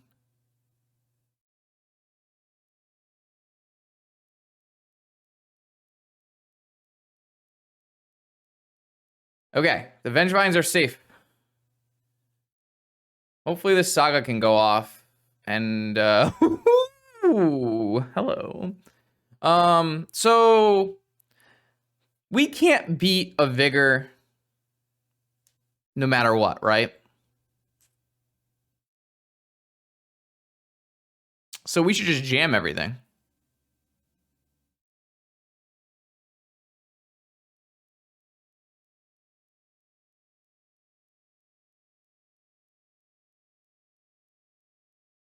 We're gonna do it Mana Crypt Vault to play around Mindbreak Trap. We have 0. We can't ever beat a Vigor, so we just don't play around it. And this sequencing in this way makes this less likely to be countered. Okay. I am going to play around Mindbreak Trap because there's no reason to get one of these things countered for no reason. So I guess it gets a card out of their hand. I will play my Pearl. Would you like to Mindbreak Trap my Pearl? Okay, they didn't want it. I value my Sapphire too high. Okay, didn't get Vigored. That's a good start.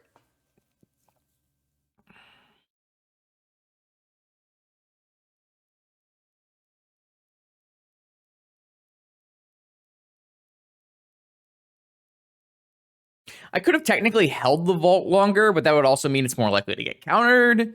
They're obviously going to counter the vault once they see Saga. They got rid of a Wasteland? That can't be good for me. Chat. Narrator. It was not good for him. All right, just Black Lotus, Manifold Key, Tinker.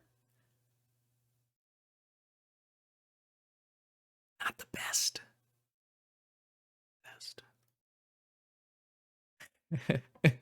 Yeah. Hey, come on, Arkin. Read the room.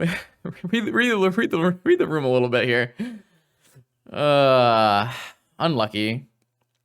Opponent's deck too good. It's a really strong deck. When you don't Wasteland Bazaar Baghdad, this deck is really, really good. The minute they hit me with these 2 Vengevines, shit's gonna get real.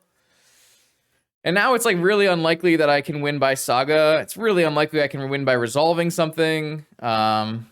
It's all bad news from here, I would say. Don't really think not taking a turn does anything for me. I kind of just have to have like Tinker and hope they don't have a counterspell. Tinker? That is technically Tinker. Yeah, so Hollowvine can feel like the worst deck you've ever played if you play against like mono wasteland decks. But Hollowvine is like really strong. It does a very powerful thing that decks don't line up well against.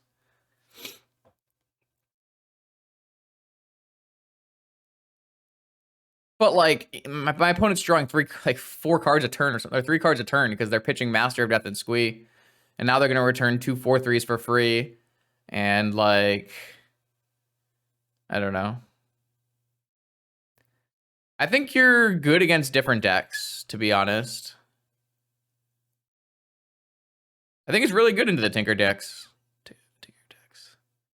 All right, so if my opponent has no counter spells and no Force of Vigors, we do win this game. Will they have no counter spells and no Force of Vigors? Probably not. But we're just gonna go get a Tinker and hope it works. Ready, set, go.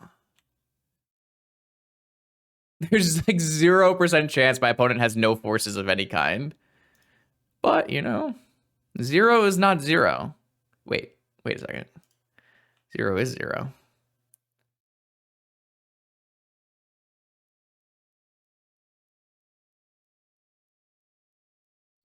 They had 2 forces. You got me. Unlucky. Brutal. Savage. Wrecked. All right, so this is another one where we bring in the different targets. We also bring in ley lines. We also bring in Tabernacle. We also bring in Needle. We also bring in Lantern. We also bring in Claim. Maybe not Claim. We also bring in Flusterstorm. What do we do? There's like no chance we never do this.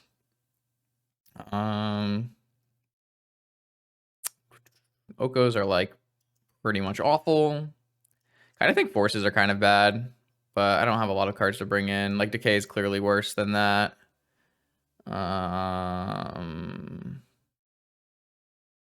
Misstep's pretty bad.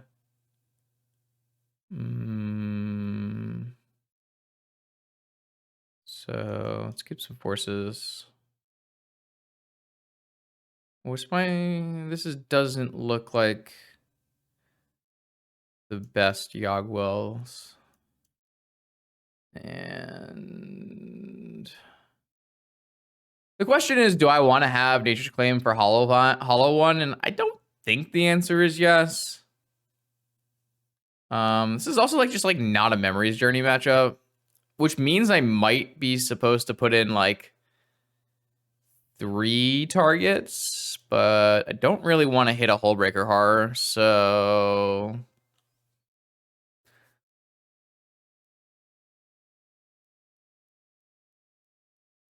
thanks, Name. Appreciate it as always. Do I want Forest? I don't think so. When you're not bringing in Nature's Claim, I don't think you care as much. And also, like, if they're wastelanding these things and not sagas and stuff, I think it's fine. Memories Journey can kill a Vengevine. I'm sold. I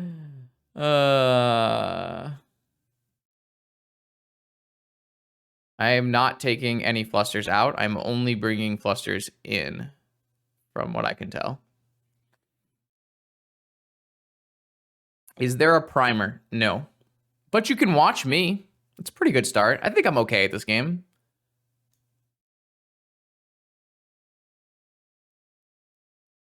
This looks fine. So here's the thing, Reaper. Vintage is played by very few people. So the time investment into writing primers is greater than the reward and output of having a primer in the community. So most content creators, and there's just not very many of them, choose not to make written primers, or even sometimes video primers because it's just not worth the time and effort. However, I stream all of my Magic for Vintage pretty much. So if there's a deck you want to watch and want to see played, it's probably on my YouTube channel. That's what I would recommend. The second thing I would recommend is that there is a Discord. I moderate, run whatever, a Discord where people who play Vintage on Magic Online go to talk about the format. So if you have a question, a specific question about a deck, asking it on the Discord is a really good way to get a bunch of people who know the answer to respond to you. So I would say, in terms of Vintage, the best things to do are 1, join the Discord. 2, wow, these sound very self-centered. 1, join the Discord. 2, go to my YouTube channel and watch people play, or watch other strong players play. Canister streams sometimes. Mengucci and LSV put out videos sometimes. And then the third thing was, I had a third thing, but now I don't remember the third thing. Was there a third thing? I don't remember. Yeah, watch Vintage. Watching better people play is a really good way to do it. That's how I learned to get better at all kinds of different Magic formats. So anyways, I gotta play this match.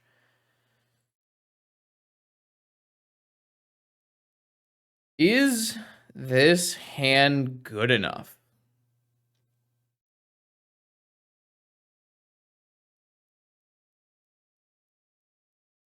This is very unfortunate.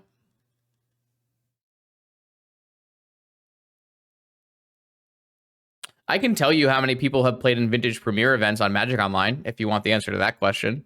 It's about 1,500 players, 1,500 unique players. I have that data.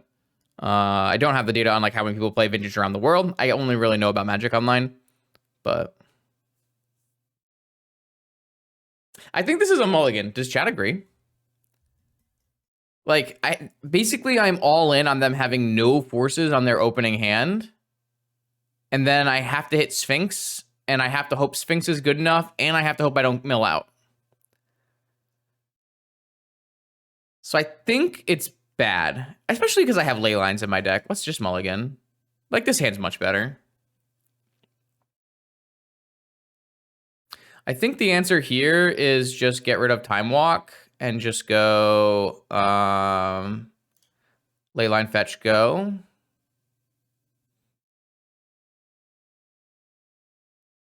It's worse than a 6-card hand because I can't hit Emissary.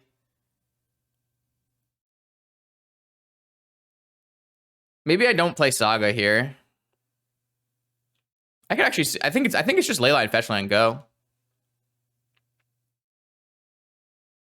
It's not much better against Vigor, but it's much better against Negation and Will. So was that coherent? Was that a coherent answer to Stormlight Reaper's question?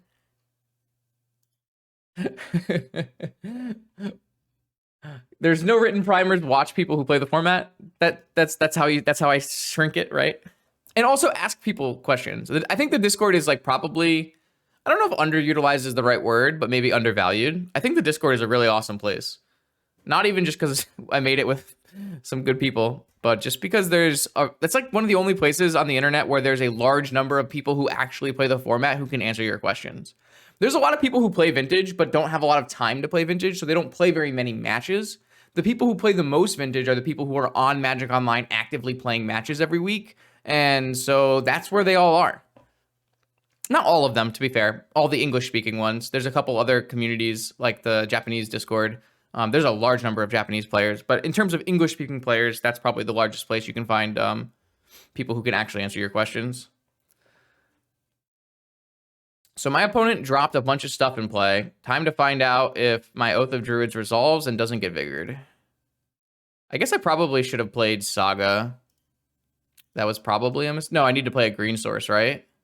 No, I played this. Yeah, I should have played Saga, probably. Do you have a counterspell? We don't counterspell. Do you have a Vigor?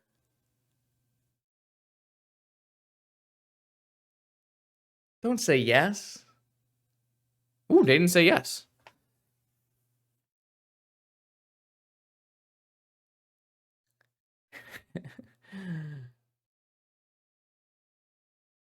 All right, so Sphinx or Sarah's Emissary. It's pretty good here. I think we probably are winning this game, if I had to guess.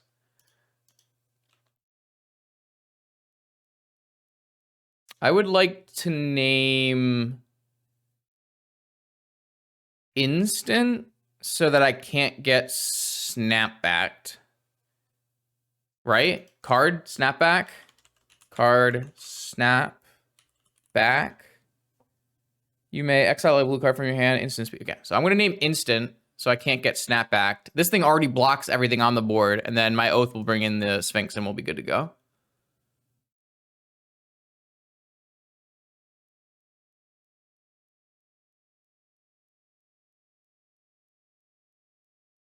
Technically doesn't beat, I mean, the second one should beat Maze, so. All right. My opponent has conceded to instant on Emissary. It's impossible to play Solitude in that deck. There's just not enough white spells. Do I want to make any changes? No, not really. Just resubmit. Messages.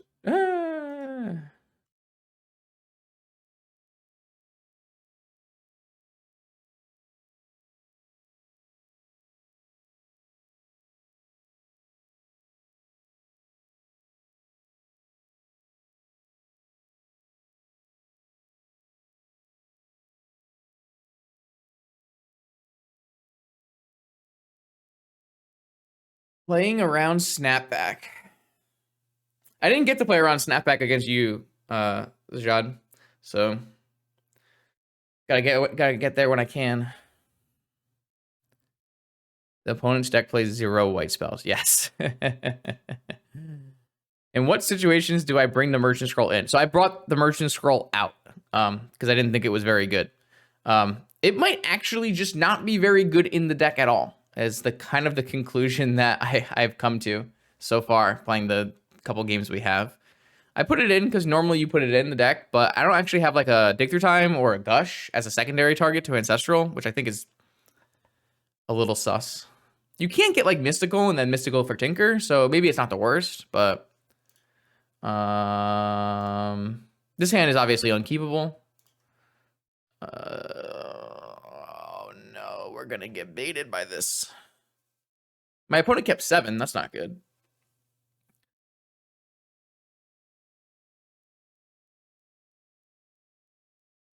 I think this is bad.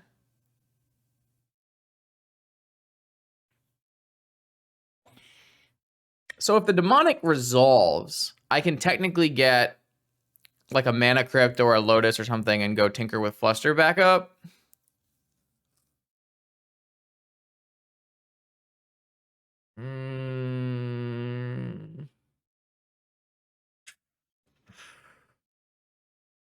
Man. Like, it looks like a good hand, right? Like, 3 mana, fast mana, demonic, Tinker, Fluster. I just don't know on the draw against Hollowvine if this is going to be good enough. I might be crazy, but I think I'm going to mulligan this hand. I guess I could demonic for Tabernacle. Okay, I'm going to keep it. I've changed my mind. I've changed my mind. I forgot I have Tabernacle. I think it's kind of close. I don't think I would be mad at someone for mulliganing this hand.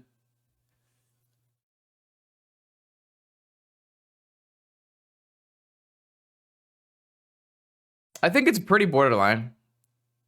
I think it's a hand if you don't play a lot, you'd be like, well, of course I'm keeping this. And like obviously against blue decks, of course you're keeping this. But like I lost to a very similar hand earlier in the stream, right? When my opponent went turn 1 demonic tutor, turn 2 tinker with fluster back up. Like this is a hand we lost to.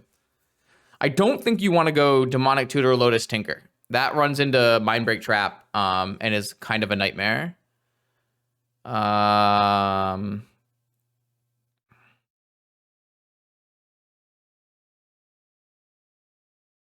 Though technically now I have Flusterstorm back up, so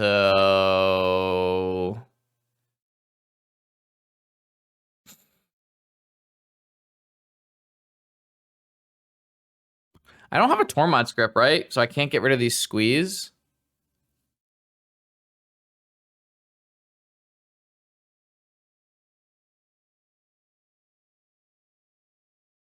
So if I went like demonic for needle.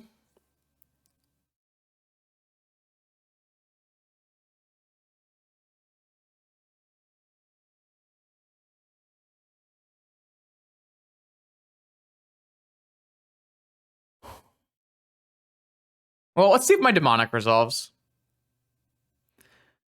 I don't have Citadel in my deck, by the way. I only have Sphinx in my deck. And I need to be able to protect Sphinx with Flusterstorm. I need to see if this resolves first. And if it resolves...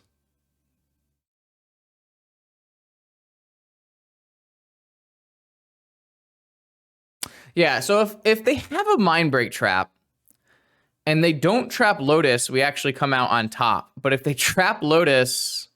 I guess it's not even that bad if they trap Lotus, right?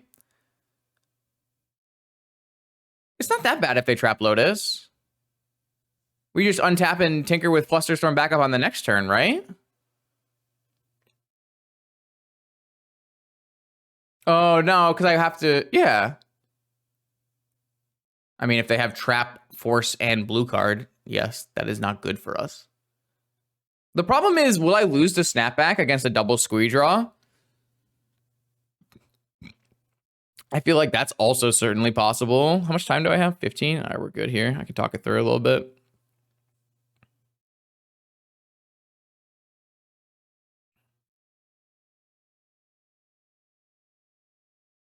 Well, I don't think there's any reason to take Tabernacle because my opponent has not put any creatures into play.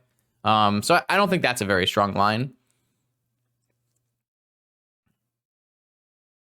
I'm mostly considering Black Lotus right now or some kind of slower line or like something that attacks their graveyard or something that attacks their Czar or... I think I'm actually going to go...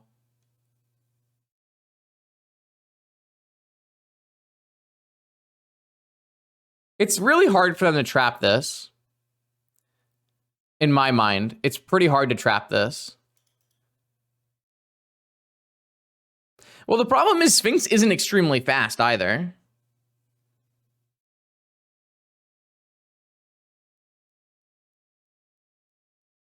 I think in my mind, it's tough to be trapping this Lotus.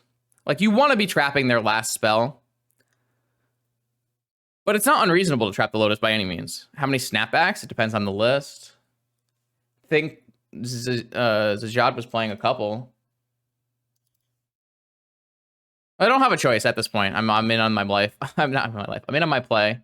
So...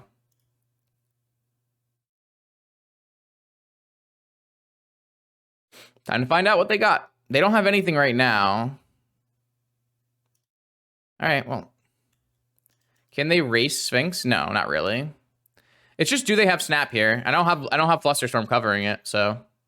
But they could draw it here and cast it as well, because it's not like a force that they have to cast. But the minute I can untap with 2 lands, I think I'm in favor to win the game.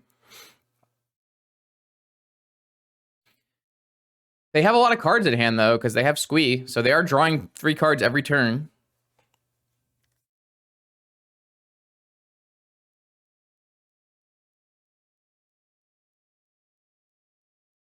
My opponent is playing a deck called Hollowvine. It's a... How do you explain Hollowvine? It's a free spell deck based around Bazaar of Baghdad. Wow, we're going to go to my turn? Okay, I think I'm very favored to win now, so... That's good. The only answer in my opponent's deck to this card is Snapback. It's Delver without the mana. It's certainly a way to express that, yeah.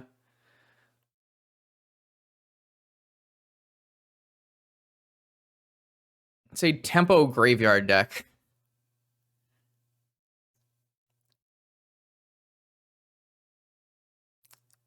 Yeah, my opponent's gonna have to find like double snap probably in 2 or 3. Yeah, it's gonna be tough for my opponent to win this game. I don't think it's like unwinnable by any means, but I think it will be tough.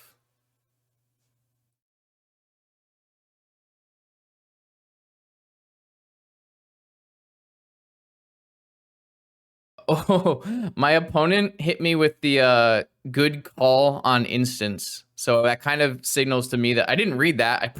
I wish I had I wish I had read my chat, my in-game chat when they said that, because that means they do have snapbacks in their deck. But all right, sweet.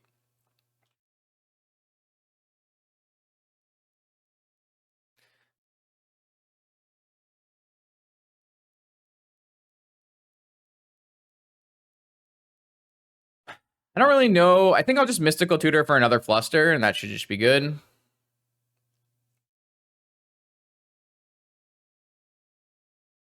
My opponent has 9 cards in hand, by the way. Wait, oh man. I guess this is just going to get countered because what else is this they're going to do with their other cards in hand? Sphinx should have 1 more power for sure.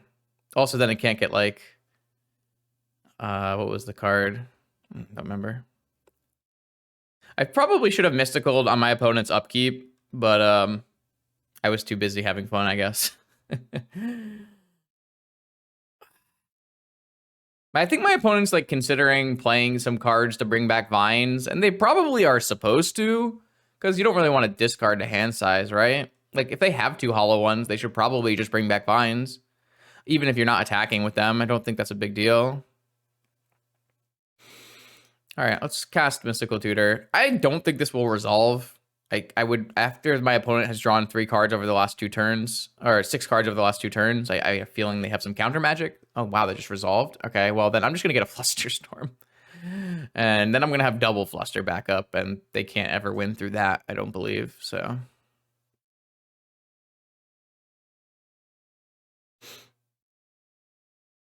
I think we got there. Tinker Sphinxy. That's a... Are they going to go for a snapback now? So they have to have double snapback here, basically. There's a snapback. I've got a Fluster. Do you have a second snapback? If they have a second snapback, they do win the game.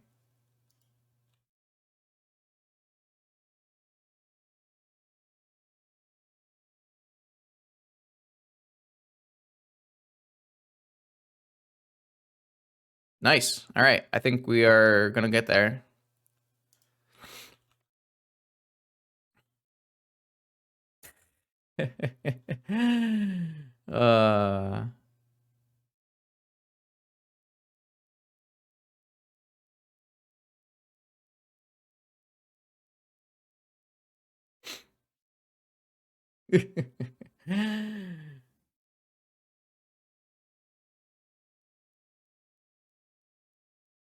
All right.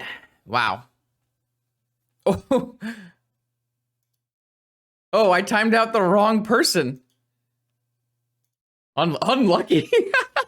I timed out not me, and it was not me one. Unlucky. You guys can both hang out together. Ooh, wow. Unlucky for whoever is not me one. Not me. Whoever is not me, but not me one. Unlucky, really.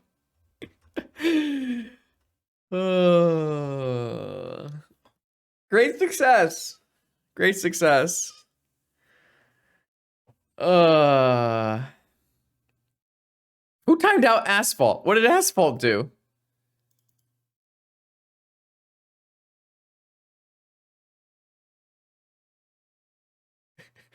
Non-interactive has the power. I mean, when you're the 38-month-old sub, like, don't time out my Asphalt. That's number 2 on the gifted list. I'm not gonna say like gifting subs buys you power, but it kind of does. Hello, round 4. We're up against Mark. Mark sometimes plays Vintage from time to time, and when they do choose to play Vintage, they typically choose to play Rug, but I know they were talking in the Discord today, and people said Rug might not be good, so they might not be on Rug. However, this hand is just too much mana, not enough action, so I'm just going to mulligan it. This hand is better. It is still a little sus, but I think it's okay. what we'll do is we'll probe them, find out what's going on, and vamp for an Oath of Druids and with force backup. So not bad. There will be one showcase a month for a quarter. So 3 showcases. Wow.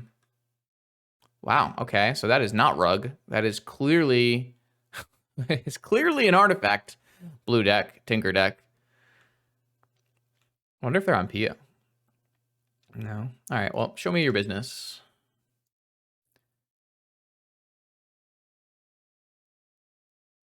My opponent has Force of Will, Flusterstorm, Soul Guide Lantern. It's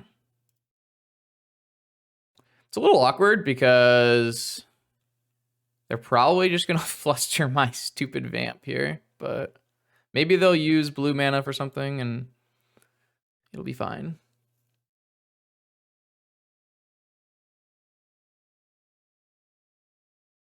All right, here comes the blue mana. What'd they draw? The True Time Vault.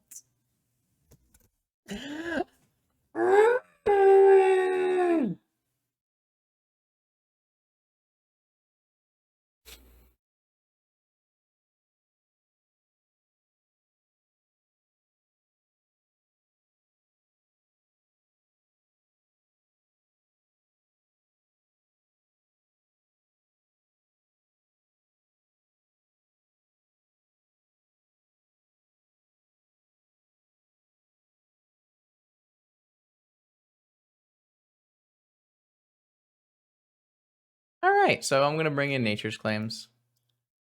And I'm going to take out Island and Abrupt Decay and a Flusterstorm and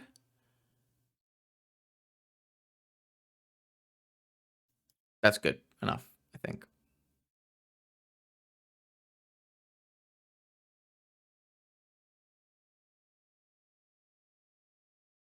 No, I'm going to take out an Oko.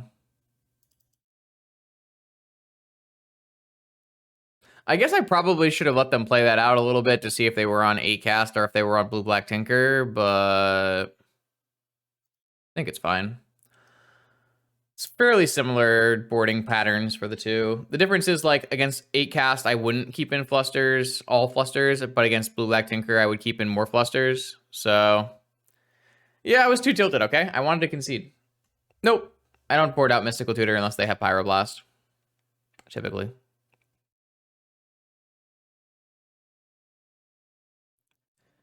I want Fluster if it's Tinker PO, but I don't want Fluster if it's 8-cast.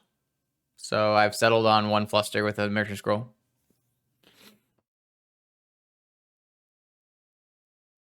I mean, I could maybe play 2 Flusters and not an Oko, but it's kind of impossible to tell, but it does feel like they're on 8-cast, so I did hedge that way. I think I'm going to keep this hand that has Saga plus a mana source, so I can play Saga on turn 1. Also has Force and a Claim. Seems like a pretty good hand against my opponent's style of deck. Should be able to try to just win via Protect the Saga. Yeah, when you probe them and you're like, wow, their hand's not that good, and then they draw Time Vault and everybody's sad. So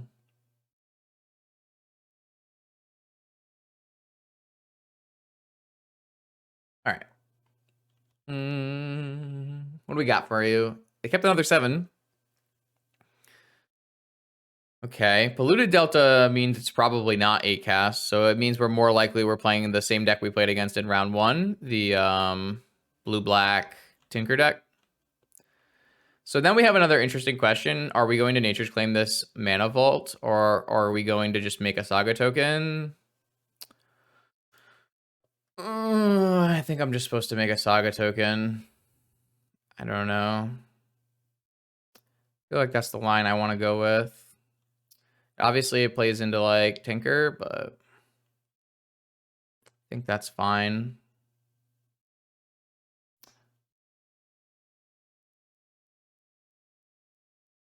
Nice.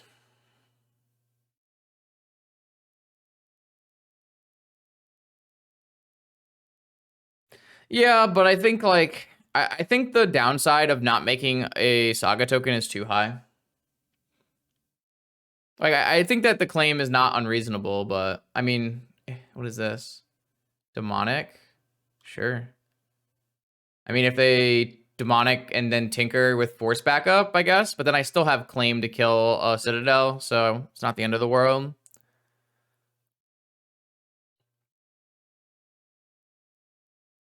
It all kind of works out pretty well, actually. They use like all their resources, multiple cards. So I think it works out okay. See what they choose to do here. I mean, it kind of seems like they're just going to go for Tinker, right? The mana lines up really well.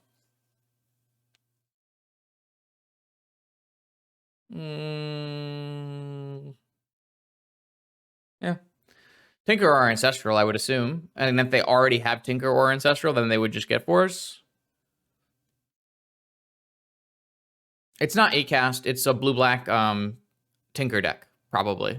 Like the P9 style that just won the most recent challenge. Oh, so they're gonna have Tinker with Flusterstorm backup. All right, fair enough.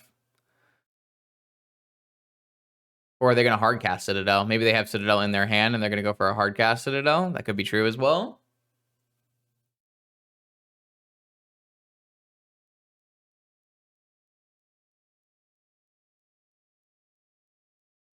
Maybe Agent with Fluster backup would be pretty interesting.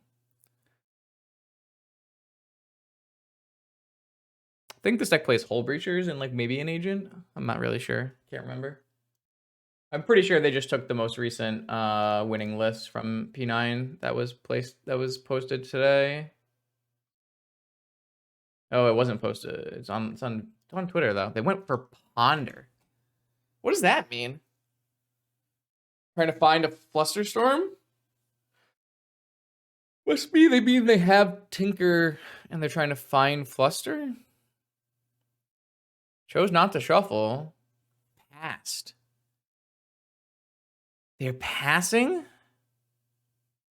That kind of sounds like Agent then, right? I guess I should have fetched in response. So if they have... Here we go. Agent plus Force Will backup is lethal, I guess. That didn't happen. Maybe I probably was definitely supposed to fetch in response to Demonic, I guess. I guess I probably wasn't supposed to fetch a green there. Wow, we're actually gonna be... Wait a second. We can just cast this thing. Wow, this is like super castable with Saga.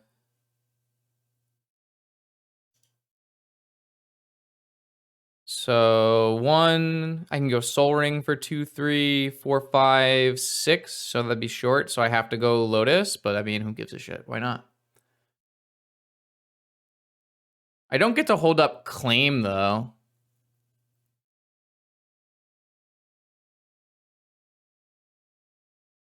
So maybe I'm just supposed to get Soul Ring and go for it later. Yeah. I think that's true. I think I'm gonna just get a Soul Ring and then go for this horror later. No, I think casting it now is worse.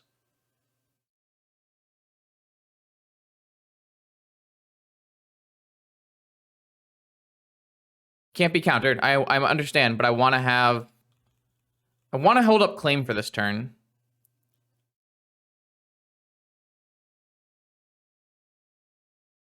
So if they haven't done it already, I think I just want to get another Trop. I don't think I want to hit this Lotus, do I?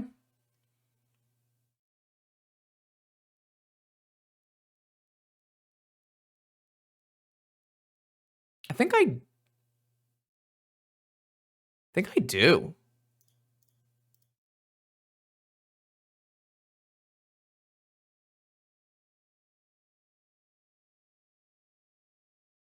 Holy shit. Okay. I mean, it puts them on 2 mana. Like, what are they going to do? I think it's good. It's really bad for me, but they're actually, like, pretty close to lethal here. Guess not really. I don't know what my opponent tutored for. I'm so confused. Hardcast Citadel? Oh, Yogg will.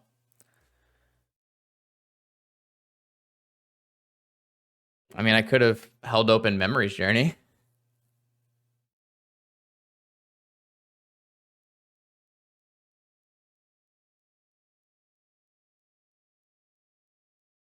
Sure. Yeah, Fluster. Okay. I mean, so I could have paid for Fluster if I hadn't missed if I hadn't claimed. I didn't even put this on my radar. Do I die? What happens here? They just demonic for a Tinker? I'm not dead though. Seems like a pretty roundabout way of doing this. I feel like I would have just demonicked for Tinker and gone for the Tinker line, and that way I get to keep my Yogg, right?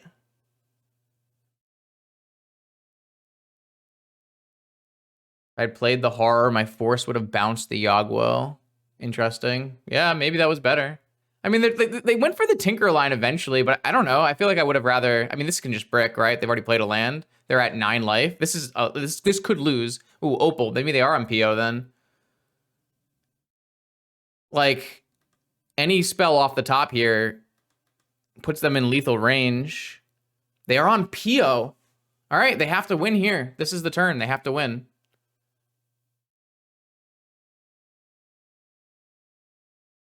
I mean, the only way I get punished for playing claim is exactly misstep. I don't think the claim was wrong. Like, they have to have exactly misstep, fluster, Yogg. Like, I don't know. I don't really feel like the claim was wrong. I got punished, obviously, but I think I might win this game anyways. It's hard to PO from that spot. Interesting. So they are on PO, so we have to change our boarding plan. I'm surprised they're playing PO.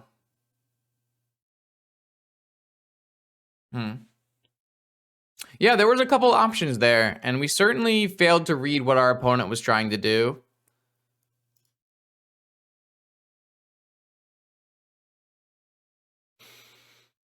So do we feel like our opponent has Sagas in their PO deck? Did we see a Saga at any point? PO is Paradoxical Outcome, which is a vintage combo deck based around the card Paradoxical Outcome. I'll bring it up on stream when I find a good list here. I mean, they probably have to play. I feel like they have to be on Sagas. We didn't see any Sagas in game 1, right? Oh, no, we did, right? Because they have Vault Key. Oh, no, we didn't? Because they had Vault Key? We saw Vault Key, but we didn't see Saga. If they have Vault Key, it means they have Saga. So I'm going to keep in my claims, and I'm going to board in some Flusterstorms. And then I'm going to take out some... I like having one Oko, but I don't want to have any more than one Oko. And then... I feel like I don't need this Memories Journey, maybe? I don't know.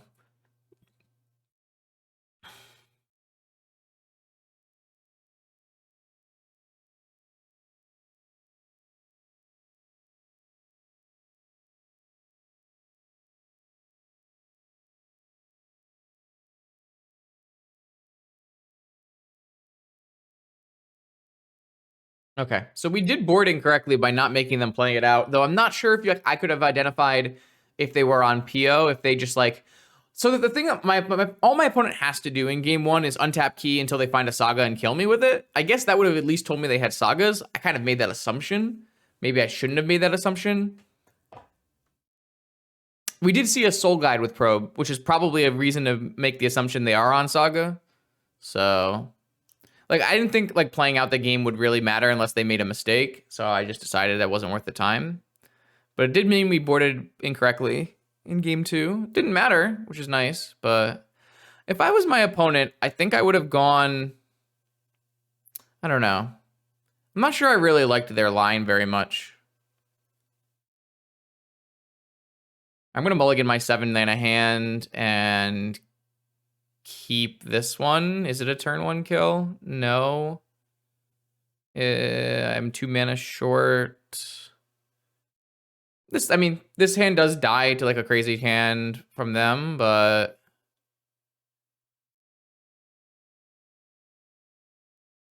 okay, hold on. Was I actually supposed to keep this hand? Oh, well, it's too late. I'm keeping this hand. I forgot we are already on 6. I could Lotus Demonic for a Saga. That kind of involves me hitting. All right, I'm just going to keep this. I do need my opponent not to murder me on turn 1, but I feel like this is a substantially powerful, and it's sufficiently powerful of a hand, especially if they go for a slower play. Like if I draw a blue card here, I think this hand looks really strong. Didn't draw a blue card, so what do we do?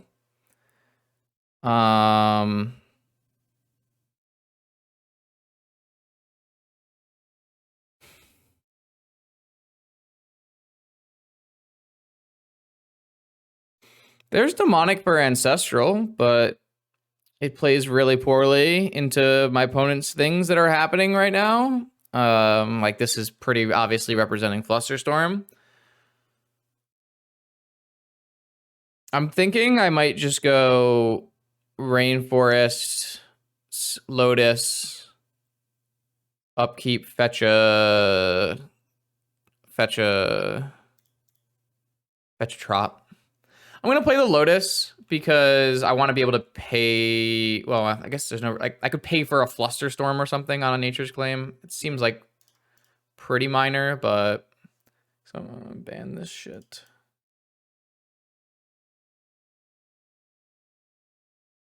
Boo! All right, I'm gonna get a Trop. I think like playing the Demonic off of Lotus there into like an active Flusterstorm is like an easy way to lose this game. So, but I guess this also is really bad for me. So it's really bad for me.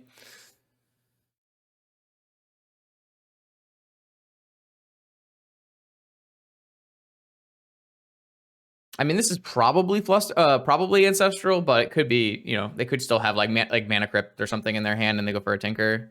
I don't have a force for this, unfortunately.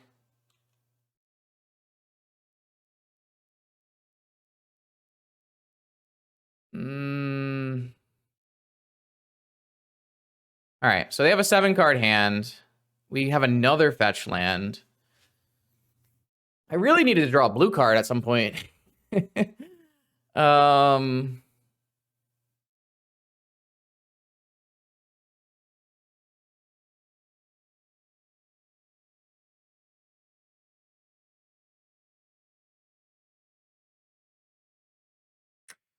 So I couldn't pay for the Fluster unless I played a land to start on turn 1, and I think if I had cast Demonic on turn 1, I would have gotten an Urza's Saga.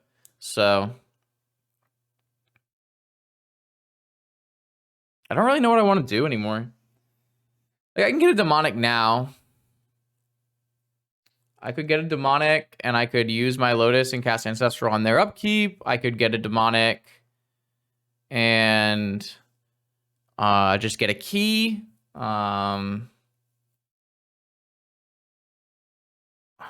It's still like really not great against. So if I play Demonic now and they have Flusterstorm, then I could pay and play a key and then make them have a force. But then I won't be able to hold up claim, which I think is important.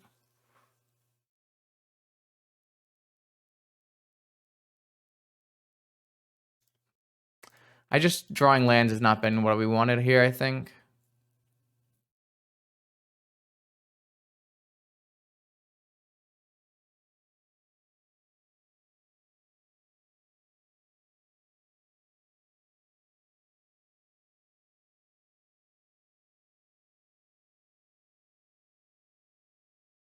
We're in game 3. Yeah. Okay, this resolves.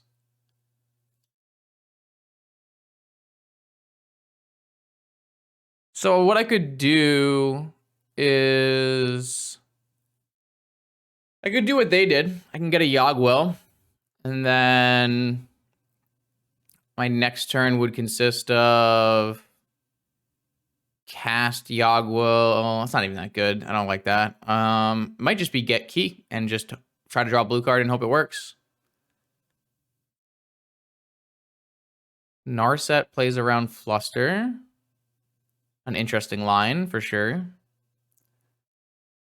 Narset is not an unreasonable choice.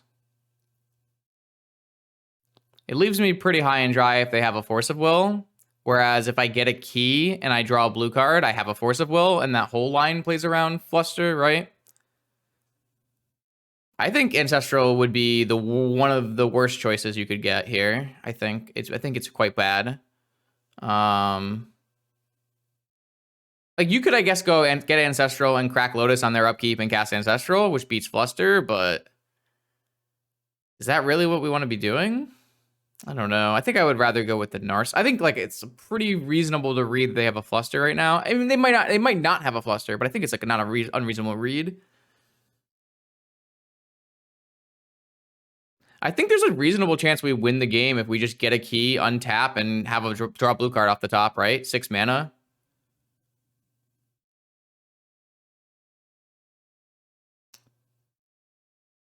Yeah, the problem with your line of going Narset, Lotus, get a blue card is it doesn't beat Fluster, right? So like if I'm committed to the read on Fluster, like obviously they can't Fluster the Narset, yes, but they also like have Fluster to beat my Force of Will if they do something broken.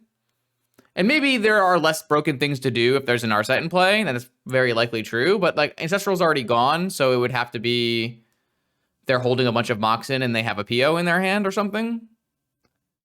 I'm gonna go with the line that makes the most sense to me, and I think the other lines are reasonable choices. I'm not gonna cast anything this turn. This line is pretty bad against Mental Misstep, though. I didn't really consider that. So I'm just gonna do this, try to draw a blue card next turn, and I have 6 mana and Force of Will to play Vault Key and hope it works. And they have to have Force pretty much, so I think it's not bad. I also like I do give myself the out here of like if they tinkered a Citadel, I still have claim. All right, blue card, please. Can I get a blue card? Another question is like, do I actually play Vault Key if I don't get a blue card? I drew a blue card. Okay, so yeah, let's just do the best we can here and hope it works. They could have things like Hercules, I guess, but yeah, Narset against that is also not that great. Let's play this key first and see if we get misstepped. Okay.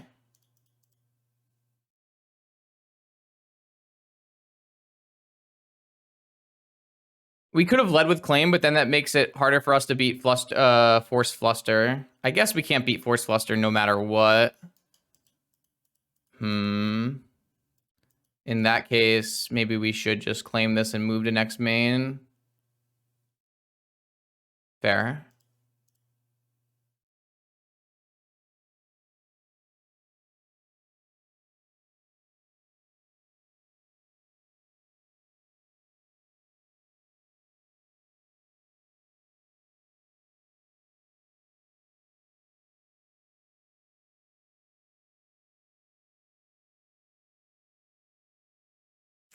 They have Force. They pitched Fluster, though.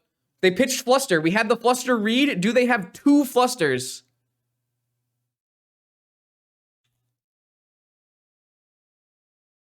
Let's go! Oh, I think we played that so well. Oh. Wow. That's a really bad Ancestral from them. They didn't find another blue card for Force. They probably hit all lands. I think we had to get a little lucky there, but the Fluster read was good. Awesome. Awesome, awesome, awesome. All right. 4-0. Wow. So we 4-0'd with this this deck. So it was a combo-oriented Oath list. We changed the things to Horror. Horror was fine. I mean, it won us games that we normally wouldn't have won, I think.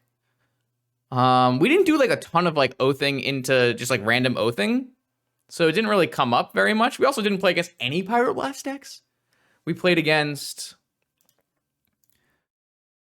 what did we play against? Blue Black Tinker, Aggro Shops, and Hollowvine. So no yes. Thank you, Chillist. It was not horrible. Pain.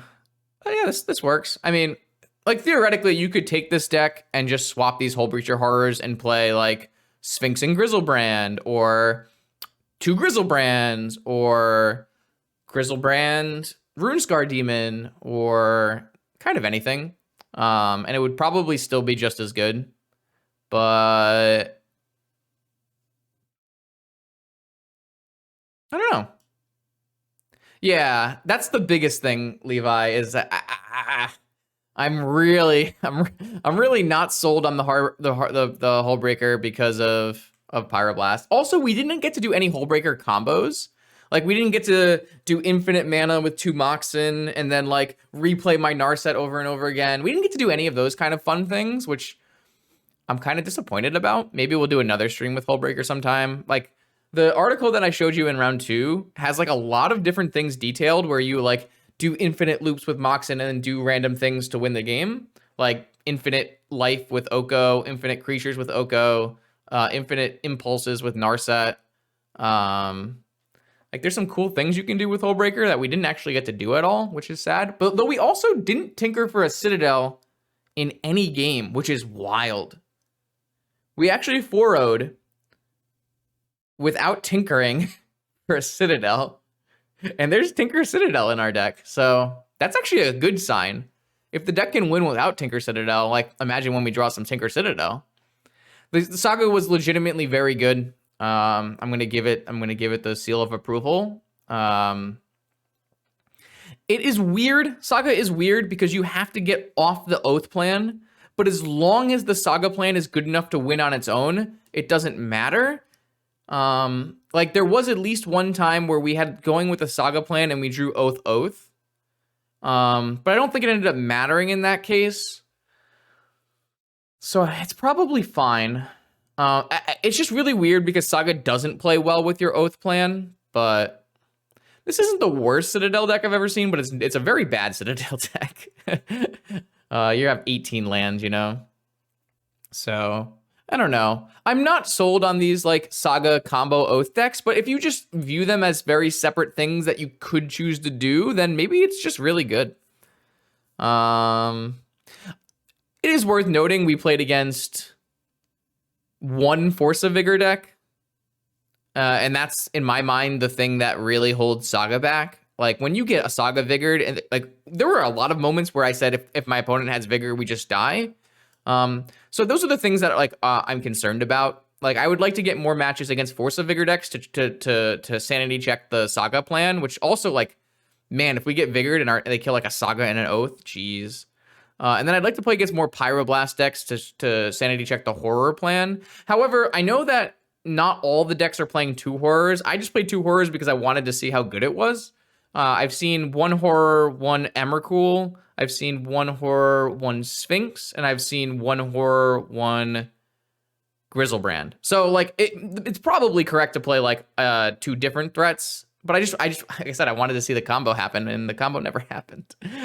But we did get to tutor for our Hullbreaker against the deck, and it just was uncounterable, and it was only 7 mana, so that was kind of awesome. Yeah, anyways, that's the end of this this video. I'm done recording this video. If you made it to the end of this video on YouTube, are you subscribed? You should be subscribed. I would really appreciate it if you subscribed on YouTube. Help me grow the channel. It costs you nothing. And that goes for the Twitch chatters as well. If you're not already subscribed to the YouTube channel, please and thank you. And thanks for all the people who followed today on the Twitch channel. I appreciate that as well. There's some new follower emotes, so if you're ever live in chat, you can get some emotes to spam in chat, which is always fun. And I will definitely be back at least on Wednesday for a a Bergie league probably, but at least maybe one more time as well, because I'm not sure if I'm going to be able to stream during Christmas. I would say probably not. Until next time.